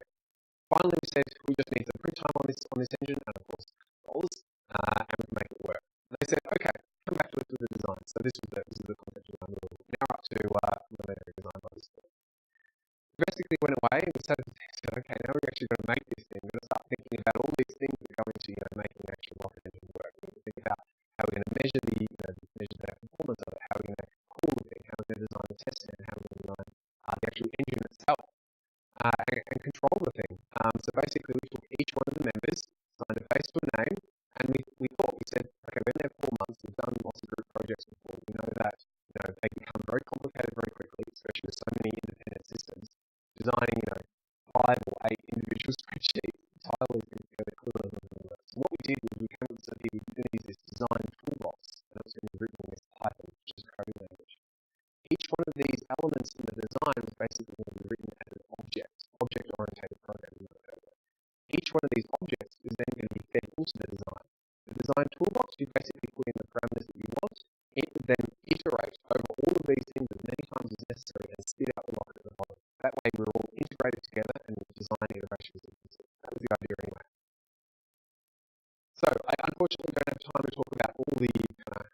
cool engineering stuff, but I get to talk about the engine itself, so I'll just basically describe it. This is what we started to work with in the preliminary and critical design phases of the project. It looks cool, like most aerospace things do. Thankfully, the reason why it looks cool is because it's functional. It's actually incorporating each of the design elements. The spike geometry, that just comes from the aerodynamic profile. This kind of barrel shape here, that just comes from the combustion chamber size and how much cooling the air measures. The plumbing in the back, so 1, 2, 3, they're the oxygen, that's where the oxygen pumped in, and the larger ones here, they are the fuel, so that they were just designed, how much, what are the physics behind the jets that you need to be able to mix your fuel properly, all that sort of stuff. So it literally just came from the design, and the three structures here that just came from the solids. The engine itself, it comes in basically two pieces. I like to call it a single piece design. Alright, catch me out, I guess. One piece is the body, one piece is the spike, and the other piece is the lock nut. The lock nut is just machined. But the spike basically inserts, it's held in place by these three pins. It crushes against the copper collar up here, and then basically that nut is then screwed on that whole assembly together. In terms of what actually goes on inside, the blue area is here that's cooling, so water is pumped down the back here, it goes down the end, it turns around, it goes down this very fine jacket. Absolutely no way to make this conditional. The water is again pumped in the jacket here, and that's pumped down the pins, but also you might be able to see it's pumped down this jacket as well. Fuel is pumped in here in this annulus, and the annulus is rotated all the way around just looking at the slice. Green, that means where the oxygen is pumped in, so it's actually pumped in here, it's also the make it here. We basically had fuel on the outside, oxygen down the centre, usually some sort of film cooling, so the combustion doesn't happen right against the wall and melt your rocket. We also had two injector ports, which is basically a pilot light to start the engine, basically spraying fuel, spraying gaseous oxygen very gently, and a spark plug there that would light in a small chamber and then produce a nice steady flame with the open main photos. The engine. We also designed, amongst other things, the test stand, the trailer, so basically the large thing here, that's the cooling reservoir. We had a pump on the side that would just pump out water, pump it through the rocket, and be recycled back. We measure all the temperatures, all the pressures, all sorts of stuff associated with the water. We had a blast shield at the front, which we measured how large could any shrapnel fragments make it through, that sort of thing. And then the engine itself is mounted on this cantilever frame. Now, engineers have a device called a strain gauge, and what a strain gauge is able to do is measure almost truly infinitesimal amounts of stretch. So basically, you can imagine if you have a rocket pointing this way. Let's have that one. The rocket pointing this way, and it's thrusting. Even in a tiny amount, the frame will flex back a little bit. The flexing back produces a stretch on this side on the front of the thing. So we're actually able to measure that stretch, and that's when we're able to calibrate that, we can calibrate that actually to get out force. So that's how we're measuring force, just purely from the stretch of this frame. But yeah, we did it on an 8x6 trailer. Of course, that's not the only thing that was involved in the project. You need to design the toolbox, you need to do the control design, you need to do the safety documentation, the procurement stuff, the project management, and of course the design meetings. But nevertheless, this is what we started with, a preliminary design, one person doing one thing and basically collaborating that way. By the end of it, everyone was essentially doing everything. We had this kind of mantra, code, evaluate, data sheets, repeat, and that worked really well in our project. Basically, I was working on the plumbing, the propellant plumbing. I would go away and look at some of the valves or regulators, and I'd work out, okay, that diameter of this. And then I'd go back to the coding base and look it up, and go and change the cooling, or go and change some other parameter, and give you instant feedback, and that worked really well in that group. So at that point, we were ready to come back to Amero with our design, and we showed them this. We had, numbers and tables and reports and all that sort of stuff. But, we rendered something nice and shiny that they'd be able to actually look at and see, okay, that's what it looks like, that's what we're going to print. I have no idea if they knew what they were looking at this point, but they were excited. And we said, can we print it? And they said, absolutely. So here's what it actually looked like. This is the thing being printed itself. Now you have to remember the SLM, that is that selective laser melting process. The bed actually moves down, so it doesn't build up like a normal 3D printing process. So basically what's happening is the hopper comes over a new layer, the bed moves down, hop a new layer, down. So here you can see on the right hand side, that's what it looks like in printing. At the same time, we were working like absolutely crazy to make this trailer thing happen. We spent a couple of weekends welding the whole frame together. We put the motor mount on. We were working on the individual systems, the strain gauge, the valve system and control, some of the propellant hosing over here. Was this done at 2 a.m? You bet it was. But while it worked well, while we were doing that over here, we as soon as it comes out of the machine, it has this support structure here, which supports kind of like the overhangs, it's something you need for manufacturing. The spike is printed right next to it here. The spike has these 4 machining holes, so that's basically putting a 4-jaw chuck on a CNC lathe, and then the surface of this needs to be quite smooth for aerodynamics. It needs to be smooth, so that was machined. Now we have a version of that at the back, which Dominic will kind of pass around. That is a second spike. Now, the reason why we have a second spike is because this build plate was slightly thicker than we originally anticipated, and it kind of just went, didn't get noticed at that point. You can imagine that we're using up the absolute maximum domain of build volume. It went all the way to the top, and this is that spike. It went all the way to the top, and then it, because this was, say, a centimetre too thick, the machine stopped. So you can see on the top of that spike right there, it hasn't completed the printing all the way top, and you can see some of those cooling channels in there. So it's kind of actually a cool cutaway. And the reason why that's all shiny is they've been machined, so that the real spike is in the engine there, that's just the demo spike. They had actually, the metal we're using is called alloy X. It's a super nickel alloy, a nickel super alloy.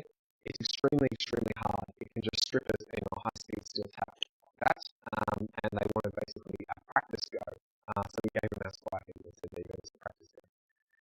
Okay, the testing phase, the exciting part. Okay, we were working towards our hot fire. That is the big test we show everyone the output of the project. We're working towards basically doing this demonstration of this rocket in front of about 70 people, in front of the press, in front of the stakeholders of the project. We have to go and practice. So practice we did. We basically took it to my farm, which is just outside of Kyneton, and we found a very large paddock. It's about 1,000 acres. We found a very large paddock, and we were just setting up the testing there. At this stage, we didn't have a half hour components, but we had enough to sort of make a rocket work. So we were sort of just going up there to iterate on figuring out how we actually should make this thing function. We didn't have our compressed natural gas. We didn't have oxygen. We didn't have the pressure regulators. What we're going to do is essentially go up to the farm and test out some of the systems. So here is a photo from the very first test, and this is sort of late April. At this point, you'll notice that the flame is not actually inside the engine. Now, the reason for that is we had to instead cobble together oxidizers and fuels. What we used was compressed air. We basically got 5 air compressors that you would get from super cheap auto. We plumbed them all together and we said, there's an oxidizer. And on the fuel side, we basically got 7 LPG gas bottles, like barbecue bottles. And we had no ability to regulate the flow. We literally had just valves on off, and when you have no ability to regulate the flow, that's what happens. You basically have no control over your mixture ratio, and the combustion happens outside the engine. It made about a 5-meter Bunsen burner flame. Tremendously spectacular. But a rocket is not. Absolutely no trust. Well, that's useless for a rocket, right?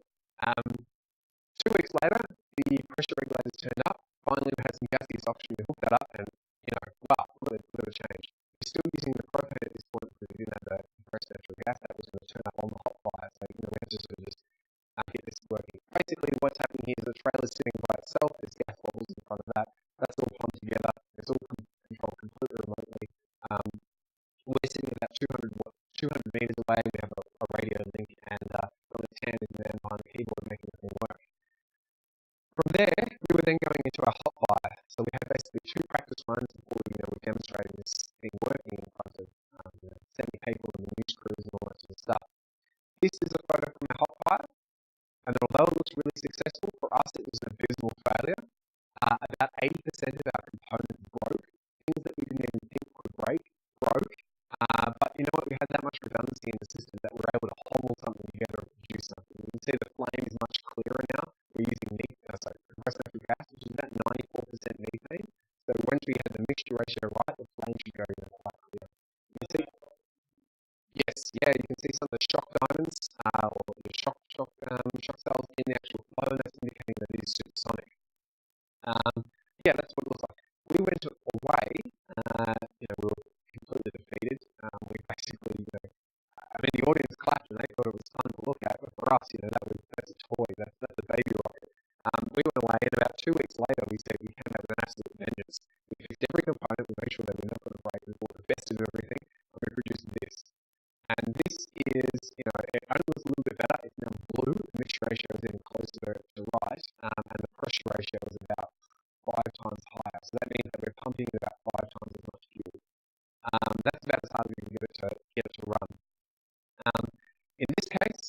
using basically dribbling. This is the engine on idle essentially, and we were able to measure the thrust. We got about 60 kilograms. Yeah, we're aiming for 300. It wasn't that much. On this side, the thrust measurement probe. On the final day where we could run the engine, we had no idea how much thrust it was producing. Through some other sensors, we're actually kind of able to back it out a little bit, and we think probably around 150 kilograms of force. But that's sort of just an estimate. Now, we need to be careful that next video. This is the video you may have seen.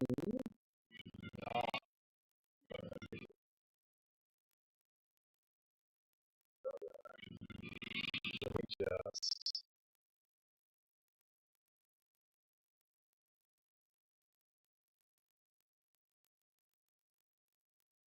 There we go. Alright, now we have to be careful that this. There we go. This is the engine running. That's the ignition state.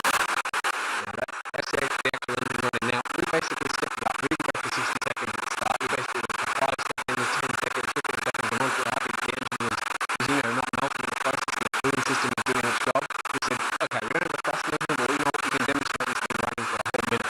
And that proves that clearly it can run in a steady state. That's what we did. So this is that's the video you might have seen on the news.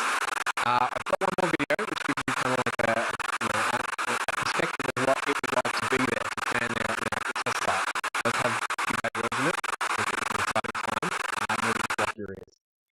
So we're about 400 meters away. The engine is down there. What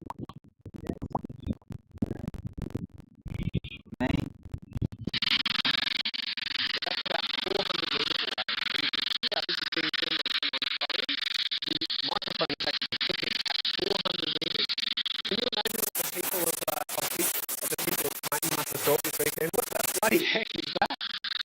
But yeah, it was, but that's it. That's what it was like. We were really tense the whole time. We had no idea if the thing was going to last or it was going to work, that sort of thing. Yeah. So where to for the group from here? Well, we're going to the ISE next week to basically present the work, present the collaboration, present the technology, demonstrate and present something forward.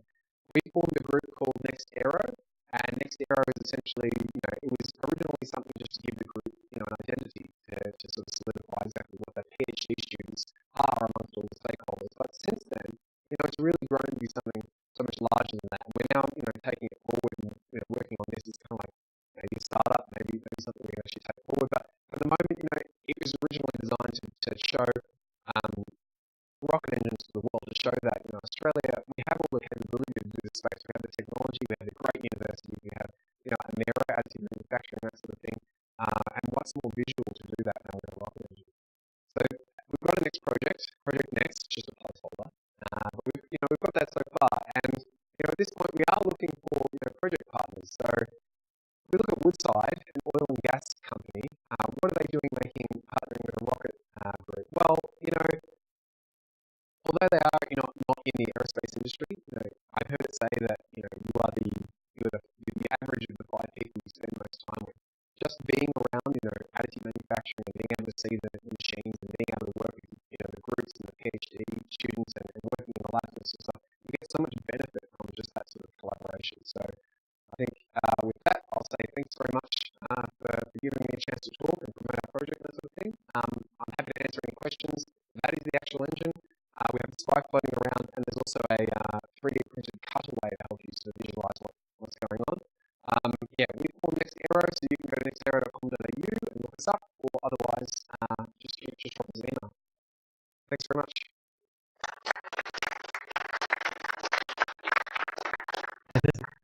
Good questions. How long is the manufacturing process in 3D printing for that? And the second question is that a patented design? Is it a unique design, or is it?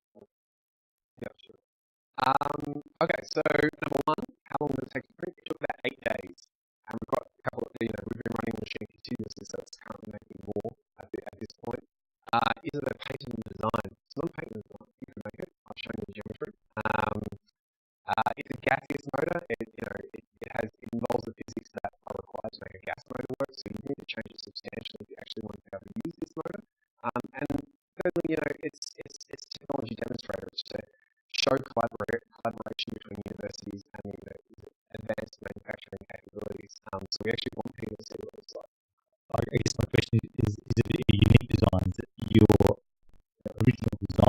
Yeah. no one else has done before. Yeah, I mean, that was part of it. We had to come up with a unique design. I mean, I haven't seen a couple of aerospikes. I've seen them melt very quickly because you can't, you make them traditionally, you can't cool them. That's a massive challenge. If there's any questions, the mic is there. And just try to point it right at the back of the slide. This comes through more clearly on the screen and recording. Thanks for a very good presentation. I'm curious, because it's essentially, these are a number of PhD pieces that have been developed as part of this, and it ends at a certain point. Yeah. And you said you're trying to put together perhaps a startup or something might come out of it. Yeah. I'm interested more where you might be with that, and is there plans to take this to a liquid propellant engine? Yeah. With oxygen and some liquid fuel. Yeah. Believe it or not, this was done as an extracurricular activity. This was done outside of hours on the weekends. Did it eat into our PhDs at any point? Absolutely. Especially the weekends before big test fire. The group is really motivated. I think everyone wants to see space succeed in Australia and in Melbourne. We're hanging around. We want to make another engine. We've still got time left in our PhDs. We're going to fly under the radar and do another one just sort of extracurricularly. The idea is to, what we've been able to do is basically shrink, an entire manufacturing facility, hundreds of master crafts in every particular thing, and just shrink it down to a team of engineers and a 3D printer. There was no one else involved. That was it. No, we'll try that with the field route, but we know, now we've got actually to demonstrate the capability of the group. It's going to be difficult to actually do. Number one, it's going to be quite expensive. So you'll need turbo pumps. I'm kind of I'm kind of keen to go for more. It's still a technology demonstrator, sort of type thing, but now with liquid fuels and pressurization of those fuels are being used which is gas pressurization. Removes the need to do turbo pumps and fancy stuff. Yes. Did you get a chance to actually, you didn't cut it up, so you couldn't analyse it in great detail, but the wear, the tear on the motor, and what was the longest bust time? Okay. Now, the spike should actually come out, but when you crush it against copper collar and you apply the heat, the metal doesn't necessarily melt, but it deforms, so it'll change shape, and it basically gets stuck in there. So the spike, you could potentially press it out with a very strong press, but we think it will just damage the engine. We've got a couple more that we're printing. We're going to do a technique called electrolytic type machining, which is basically wire cutting of the metal, and we're going to cut away an engine. We're probably going to leave that one as it is. Sorry, what was the last question? The longest one. It was, yes, we did the 60-second one. That was the last day, the last run. That's as long as we could possibly do it. I think the engine ran for about 4 minutes in total, just cumulatively. Each time the engine completely came back apart into their parts, and we used water scope to have a look inside and make sure nothing was damaged. Nothing else? Okay. Because we have a gaseous system, expanding that gas makes it very cold. We were using just commercial gas components. We had some of the most expensive hoses just for diameter that you could actually buy for oxygen. And you're not supposed to use those below, I think, -10 degrees. When you expand gas, it gets very cold and essentially shatter those hoses. We could have run it for longer than a minute. I think we've been really pushing the gas system. When we came back, some of the valves are actually having trouble shutting. There was about 3 millimeters of ice on all the hoses, on the regulators, on the bottles themselves. But I think we've proven that it can run at a steady state. So I think that was one of the objectives. My understanding is that rocket labs and also SpaceX are doing 3D printed rocket. How, obviously, not aerospace, but how different or how unique is what they're doing? So Rocket Lab, I mean, they're the really cool ones in my opinion. They've got the larger one, which is actually one now. The electron Rutherford, that's it, Rutherford engine. That's done with a technique called the electron beam melting, I believe. Yeah, and that's sort of a different 3D printing furnace. I believe that's just the nozzle structure and some of the internal like regenerative forms that you pump the cryogenic liquids inside the sheath, the rocket nozzle itself to cool it. How does it compare? Yeah, I think we're just starting to use 3D printing as additive manufacturing to basically shrink. This process will take an extremely large manufacturing facility and tens of years of research in actually how to make the components and specify quality assurance. And we're starting to sort of look at, well, can we make these cheaper engines with 3D printing? So I mean, that's probably their direction, and I guess the way out. Well, that was wonderful. We've got a bit more going on, so we'll move on. Thank you so much for that. Really appreciate you coming on to us. We're going to keep with that. Thank you very much, Spencer. So now I believe we're on to the new space with Michael Aylward.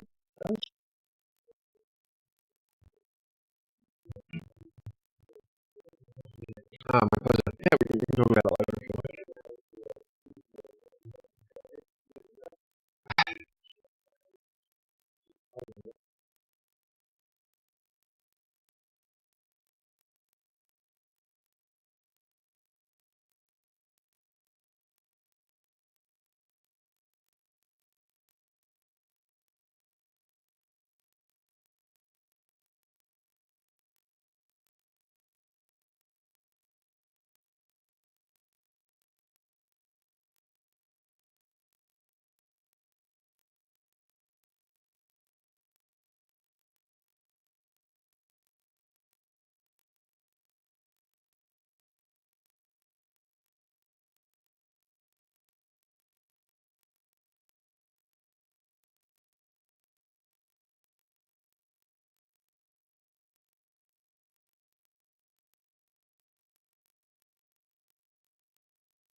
Dear me, I'm exhausted.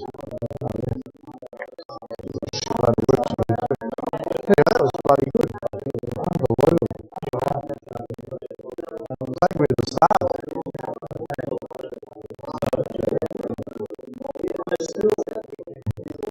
How do we log in? What's the SAA code? Don't tell me SAA? It says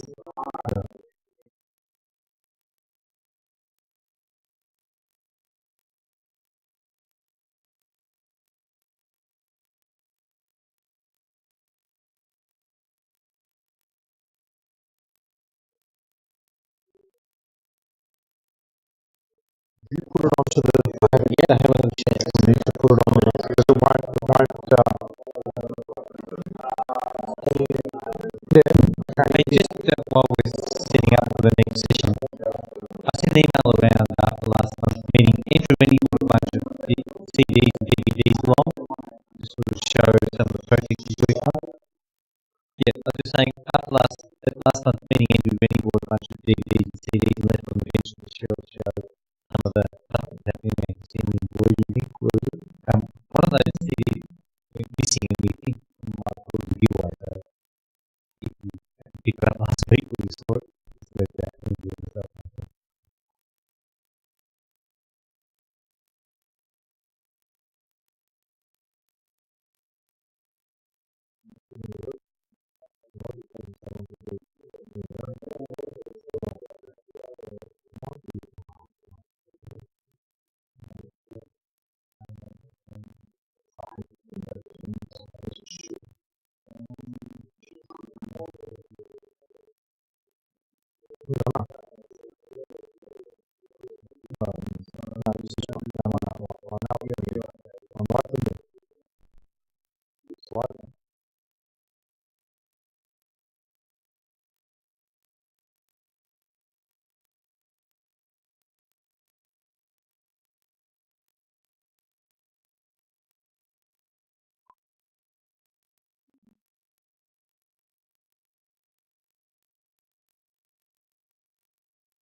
new settings.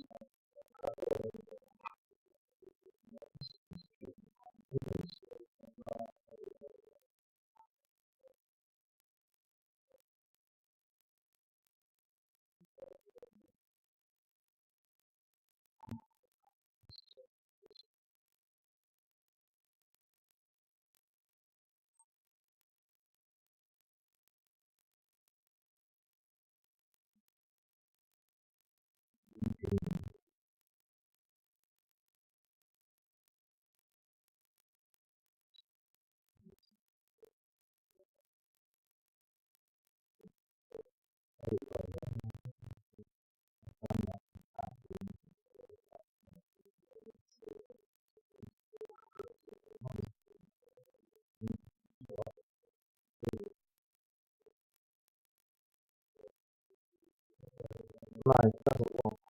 No.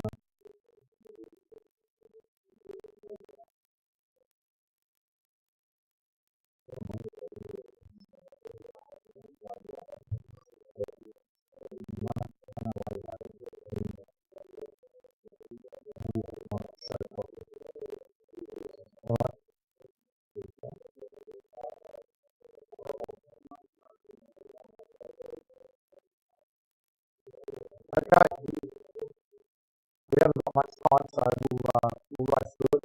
Hopefully we can watch a few videos and enjoy the night. But these are the developments that have happened over the last month. But they're just random picks and a lot to do with videos. Going straight on to commercial resupply. PFX, we spoke about these last time. We had all the Sept out of Vandenberg, and we had CRS-12, that was the CRS-12 landing, nice picture. Commercial crew, Boeing, not much to report, nothing's changed here since last time we spoke, which is a good sign.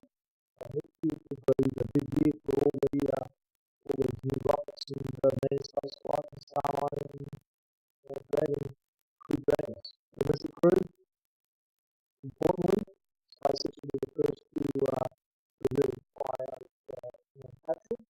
But what did come out over the last month was the new spaces. Very interesting, not like the Boeing ones.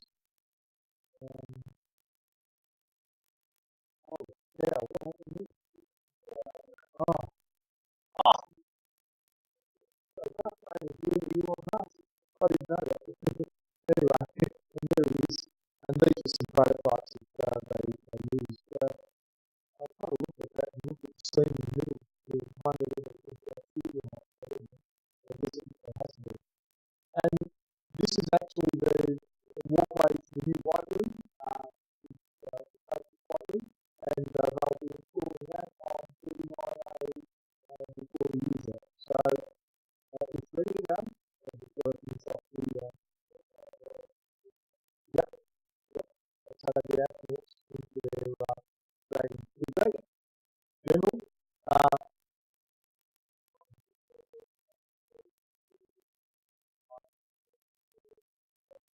don't know the story. I don't know the outcome of that.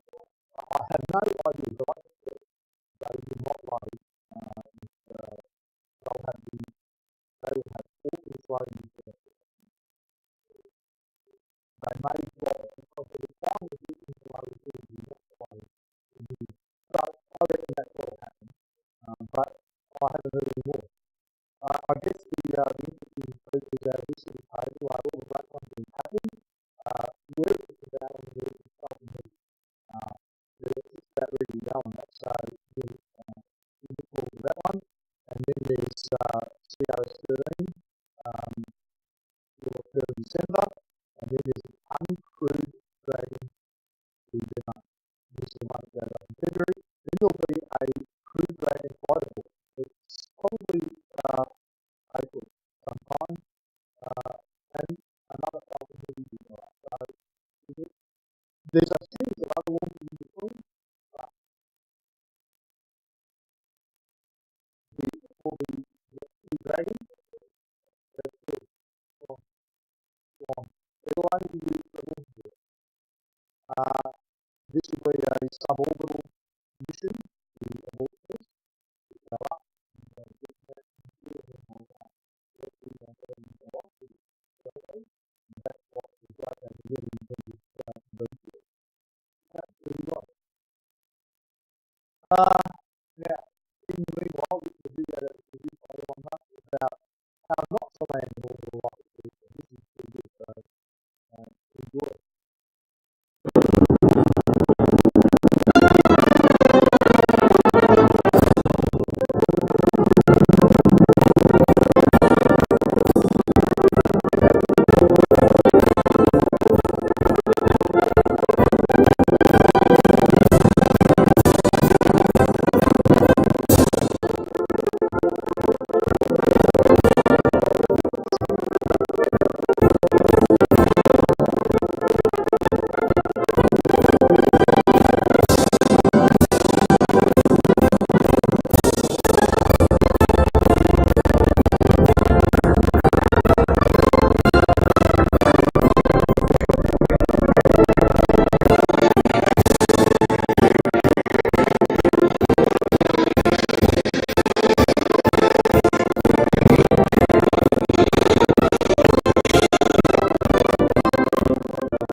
There you go.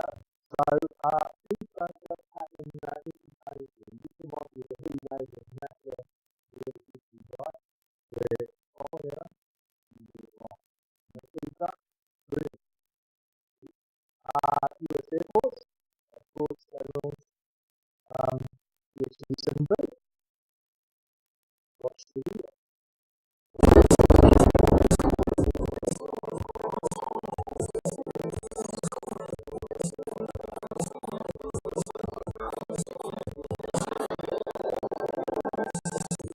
The X-37B Orbital Test Vehicle, or OTV, is the nation's first unmanned spaceplane. Managed by the U.S. Air Force Rapid Capabilities Office, the Boeing-built X-37B is a highly flexible testbed platform for a variety of on-orbit demonstrations. This reusable system allows hosted experiments to be returned, inspected, modified, and flown again at dramatically reduced cost. The X-37B testbed platform is unique because we can tailor our missions to specific user needs and return experiments back for post-flight inspection. The X-37B is designed to find and test new technologies, reduce technical risk early in product design, and validate system performance. It has completed 4 successful flights, accumulating over 2,000 days of on-orbit demonstrations. The vehicle provides experiments with power, data, fueling, thermal, and attitude control. The X-37B has repeatedly achieved rapid experiment integration timelines, proving itself to be a responsive test platform. Leveraging the existing X-37B infrastructure and reusing the platform allows users to focus their investment on the experiment and developing new technology. The Air Force Research Rapid Protocol Compressor Experiment highlights the value of this reusable spaceport. This experiment, run on OTV-4, validated performance enhancements that could only be tested in the space environment. Utilizing the X-37B enabled this complex experiment to be performed in less than 24 months. OTV-5 continues to advance the performance and flexibility of the X-37B as a space technology demonstrator. Today's launch of OTV-5 is the first flight of an X-37B on the SpaceX Falcon 9. The ability to launch the X-37B on multiple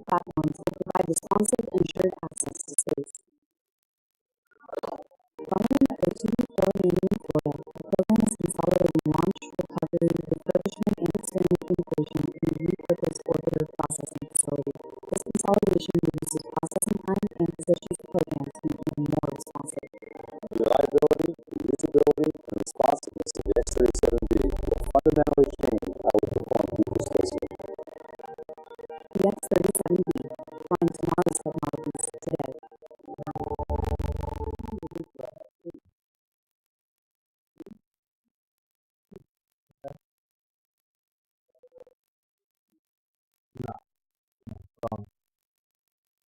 And these are, what the right, they've had 16 metres. They're the 16.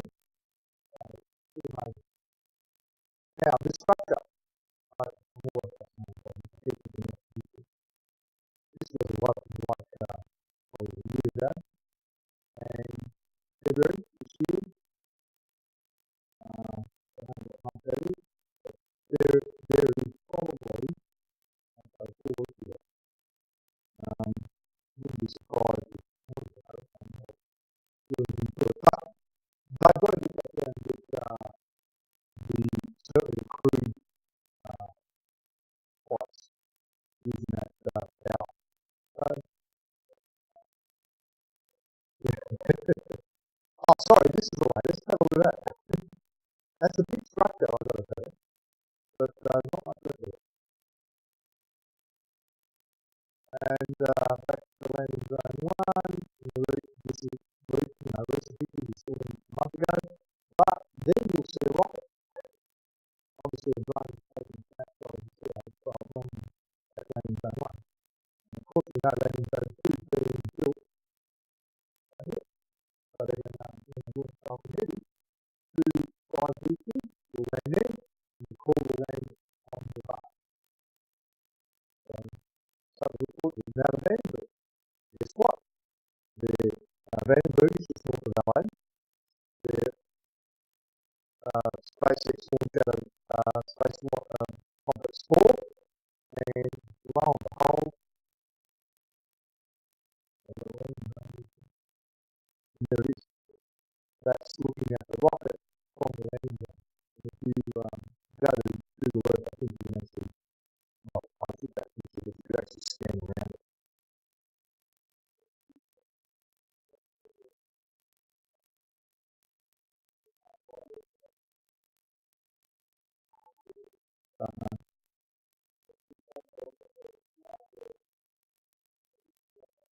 Probably called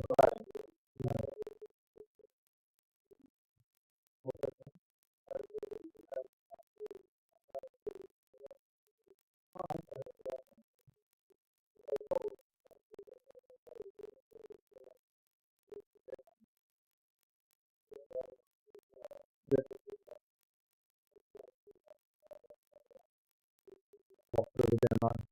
Okay, this is Len is a picture of Blue Origin factory. This is problematic, but a lot of it's moved ahead since. This was probably about a month ago. If you certainly heard it by now. There's the picture of the middle. Visitor centre, as we discussed last time, is up that direction, and you've got the Blue Origin there, and you've got the site for OneWeb, and that was OneWeb last month, and that's OneWeb recently, maybe a couple of weeks ago. So things are moving rapidly down there. This is the Blue Origin rocket. You'll note that the first iteration had a 5.4 metre fairing. That's the rocket, and they've announced they're not going to follow the 5.4, they're now taking 7 metre fairing. That's big. And you can see this 30-person scale. I think that's oh, there it is. It can bring a lot of satellites into orbit.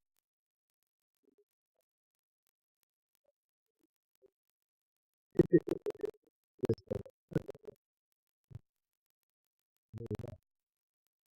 that's, I'm not quite sure, but next year I'll probably follow it also. Here in Nevada, 30,000. Next year, the New Shepard will be launching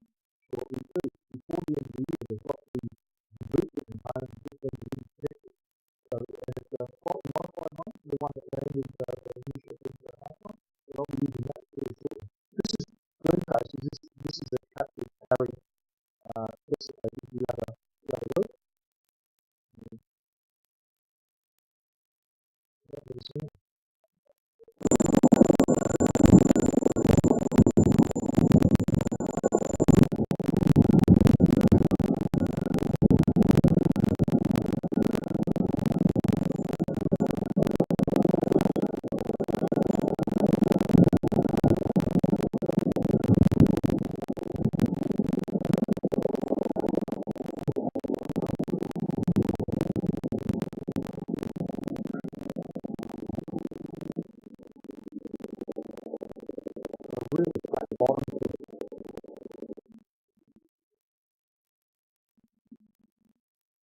You don't see the wheels before there's part of the system. Take the wheels on board, on all three of them. Sorry, two wheels, one steer. So this should be able to see this flying before the year's out. But, well, this was a manned version. This was actually part of the competition. It's still being funded by the original competition for crew service to the space station. They lost that competition, but they still got the green chaser under that particular contract. The new contract is for commercially supplied crew, which is cargo to space station, and they're really getting test data for that mission.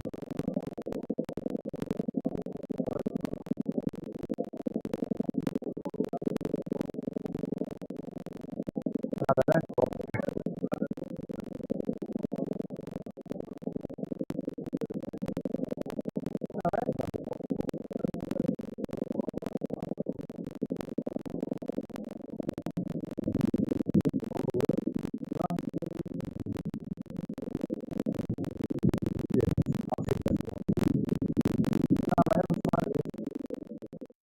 Moving on.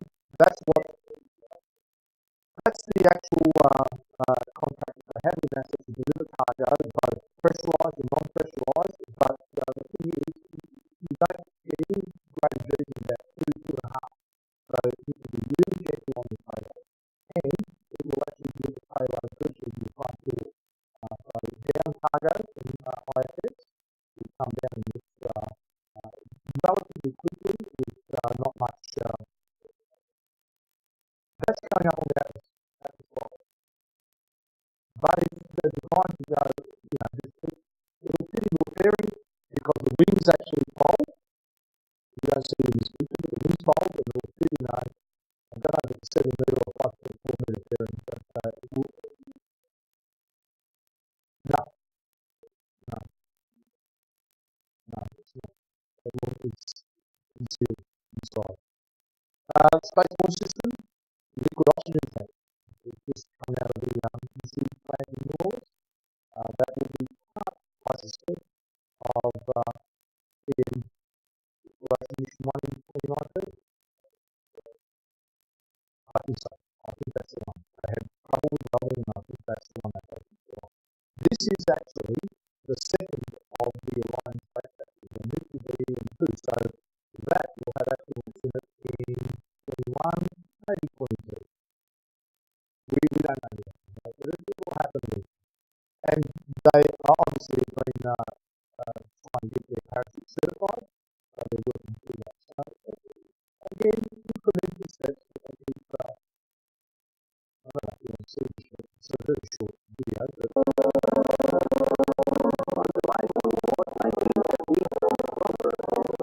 But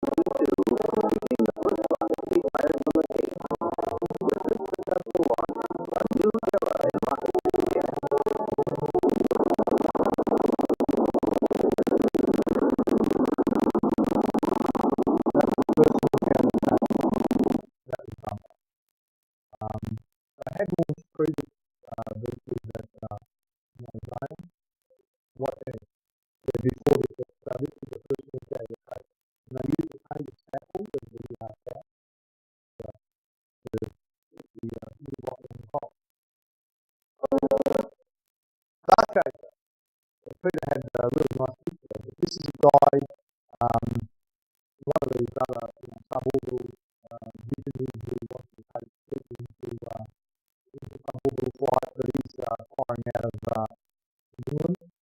It's a 27-foot reusable Skybolt rocket. Steve Bennett is his name, from Northumberland in the UK. Actually, there it is, standing on the back of the trailer, and there it is going up. We've got to about 1.5K. I don't get this. I keep saying that, vectors and these things, they're all said, Copenhagen, suborbital. These are all guys who are trying to capture something in the market. But, you can put your life in their hands. Probably not. This is the thing of this, but I reckon I'm not going to show it again, but the video is really good. I'll keep going on bypass this. Moving on. Advice to Carl Crater. I picked this up and it was down Andy's one. This is Curiosity. NASA's Curiosity rover went to Mars to explore Gale Crater, a large impact disk with a massive layered mountain in the middle. How did this strange landscape come to be? And what can its history teach us about the potential for life on Mars? After several years of exploration, here's what we think could happen.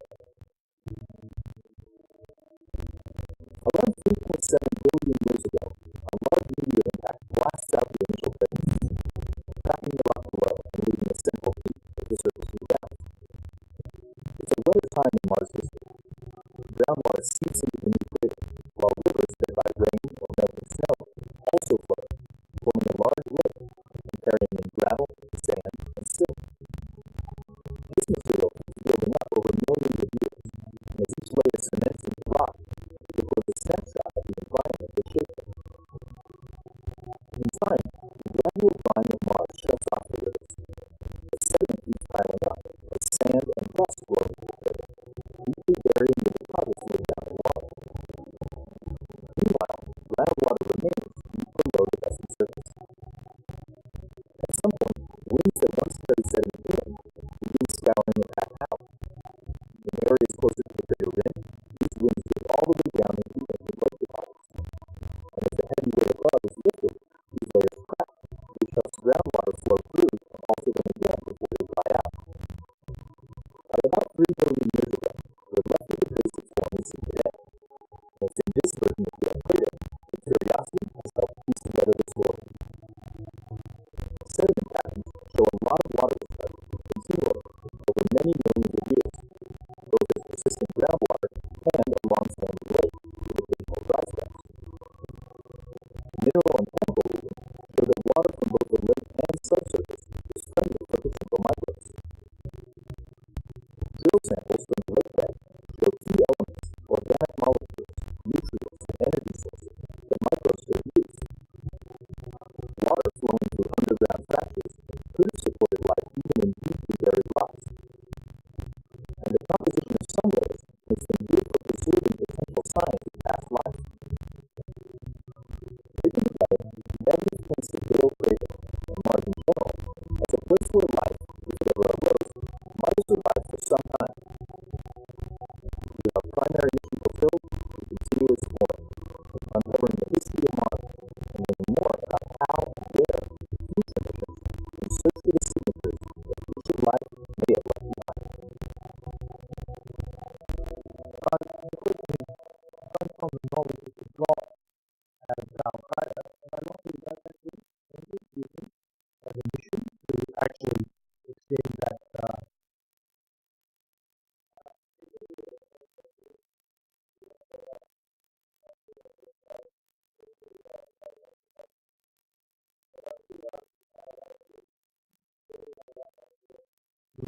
I just so you know, I heard a report.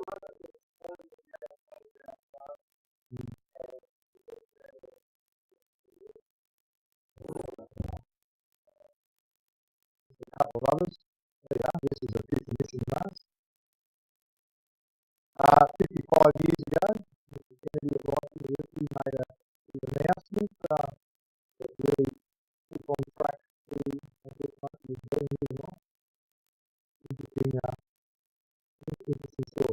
Now, master space systems, 3D engine. This is made in 3 parts. You guys, 2 parts.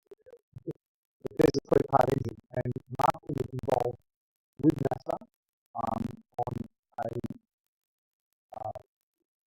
basically a venture with NASA to find ways to land a partner on Mars, on the moon. However, NASA was about to announce COP program, if you want to get a word, or moon initiative. That's the end highlight. These guys will be involved, Blue Origin will be involved, and a couple other companies. I just like this because it's a good picture, but the European Extremely Large Telescope, I mean, this thing apparently, the engine might be able to tell us, we'll be able to see, earth planets around, the atmosphere and all the rest of it. They're hoping. But it's an amazing size, and these are the comparatives. I couldn't believe it. There's the old polymer single mirror, admittedly, but that's a 200 inch. This thing is the size of a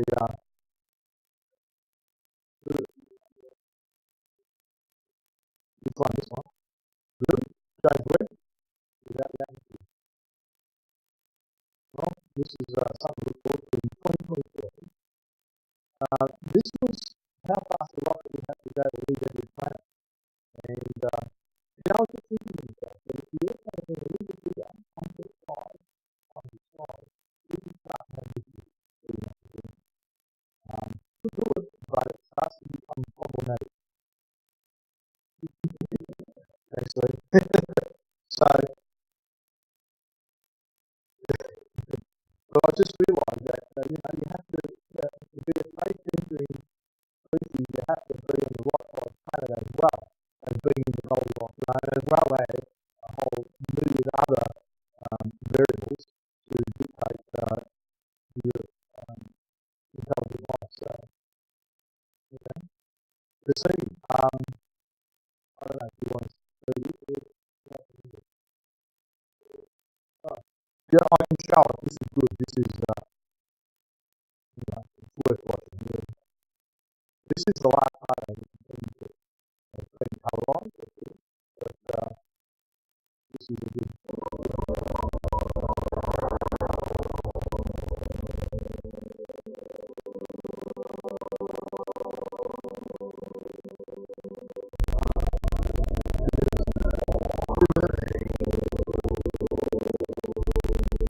We'll be able to.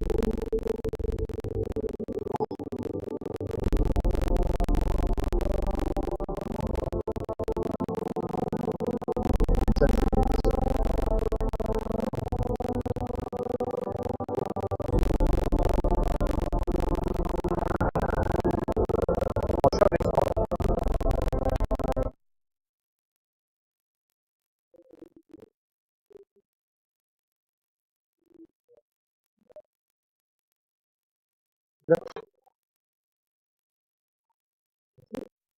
Thank you. All right, Andrew. You're on.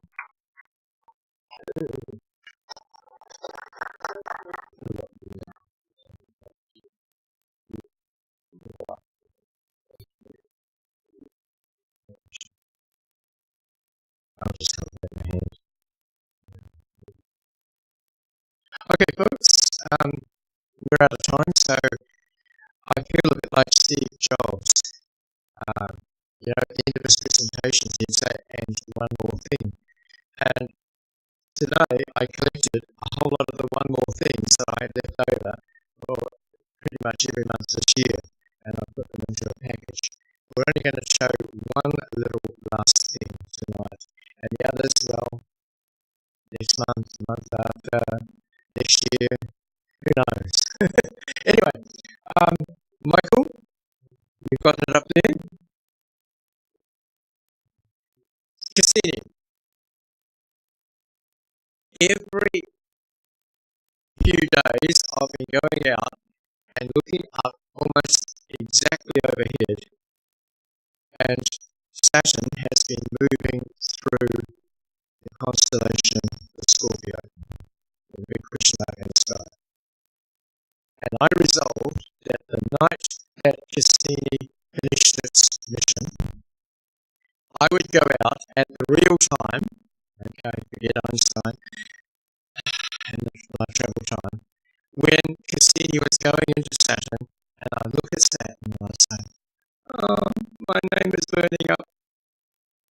Well, what happened on Friday night? The sky was crying. The sky was crying because Cassini was finishing up. So it wasn't until the next night I went out and I said, there's Saturn in between the clouds. And my name is gone. The Cassini spacecraft is gone. And then the night after that, good clear sky, and you can see it. So if you want to see Saturn, go out, look for the scorpion in the sky in the early evenings, about 8 o'clock, 9 o'clock. It's almost exactly overhead. Look at the Krishna in the sky, and the one slightly to the north of it, that looks like a bright star, that is Saturn. Okay, we ready?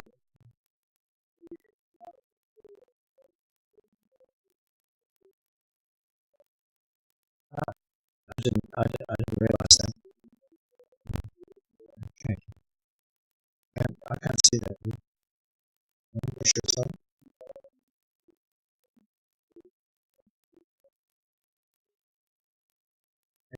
Okay, right folks, I'll just click on that. Right. On the space show, I played last week.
Now that guy there played the emergency hologram on a television series called Star Trek. Okay, right. Anyway, as I was about to say, to introduce that, on last week's space show, I had Linda Spilker from recording a lecture she gave at JPL, talking about the science and what it had achieved. And I like to play a little tune or something, a song relevant on the space show. And there are very few things about the Cassini mission, and I'll play them all, and very little about Saturn. So I thought, what am I going to do? Well, we're supposed to do Australian content on the show if we can. And so I came up with The Sound of Silence. Do you know a singer called M? And a television network called Eurovision and a song contest, where she sang The Sound of Silence on that.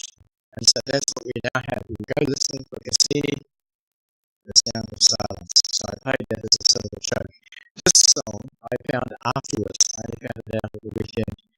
And so it's going to be on Wednesday's Space Show, provided Jay needs to play it. Okay? So I guess we're out of time here.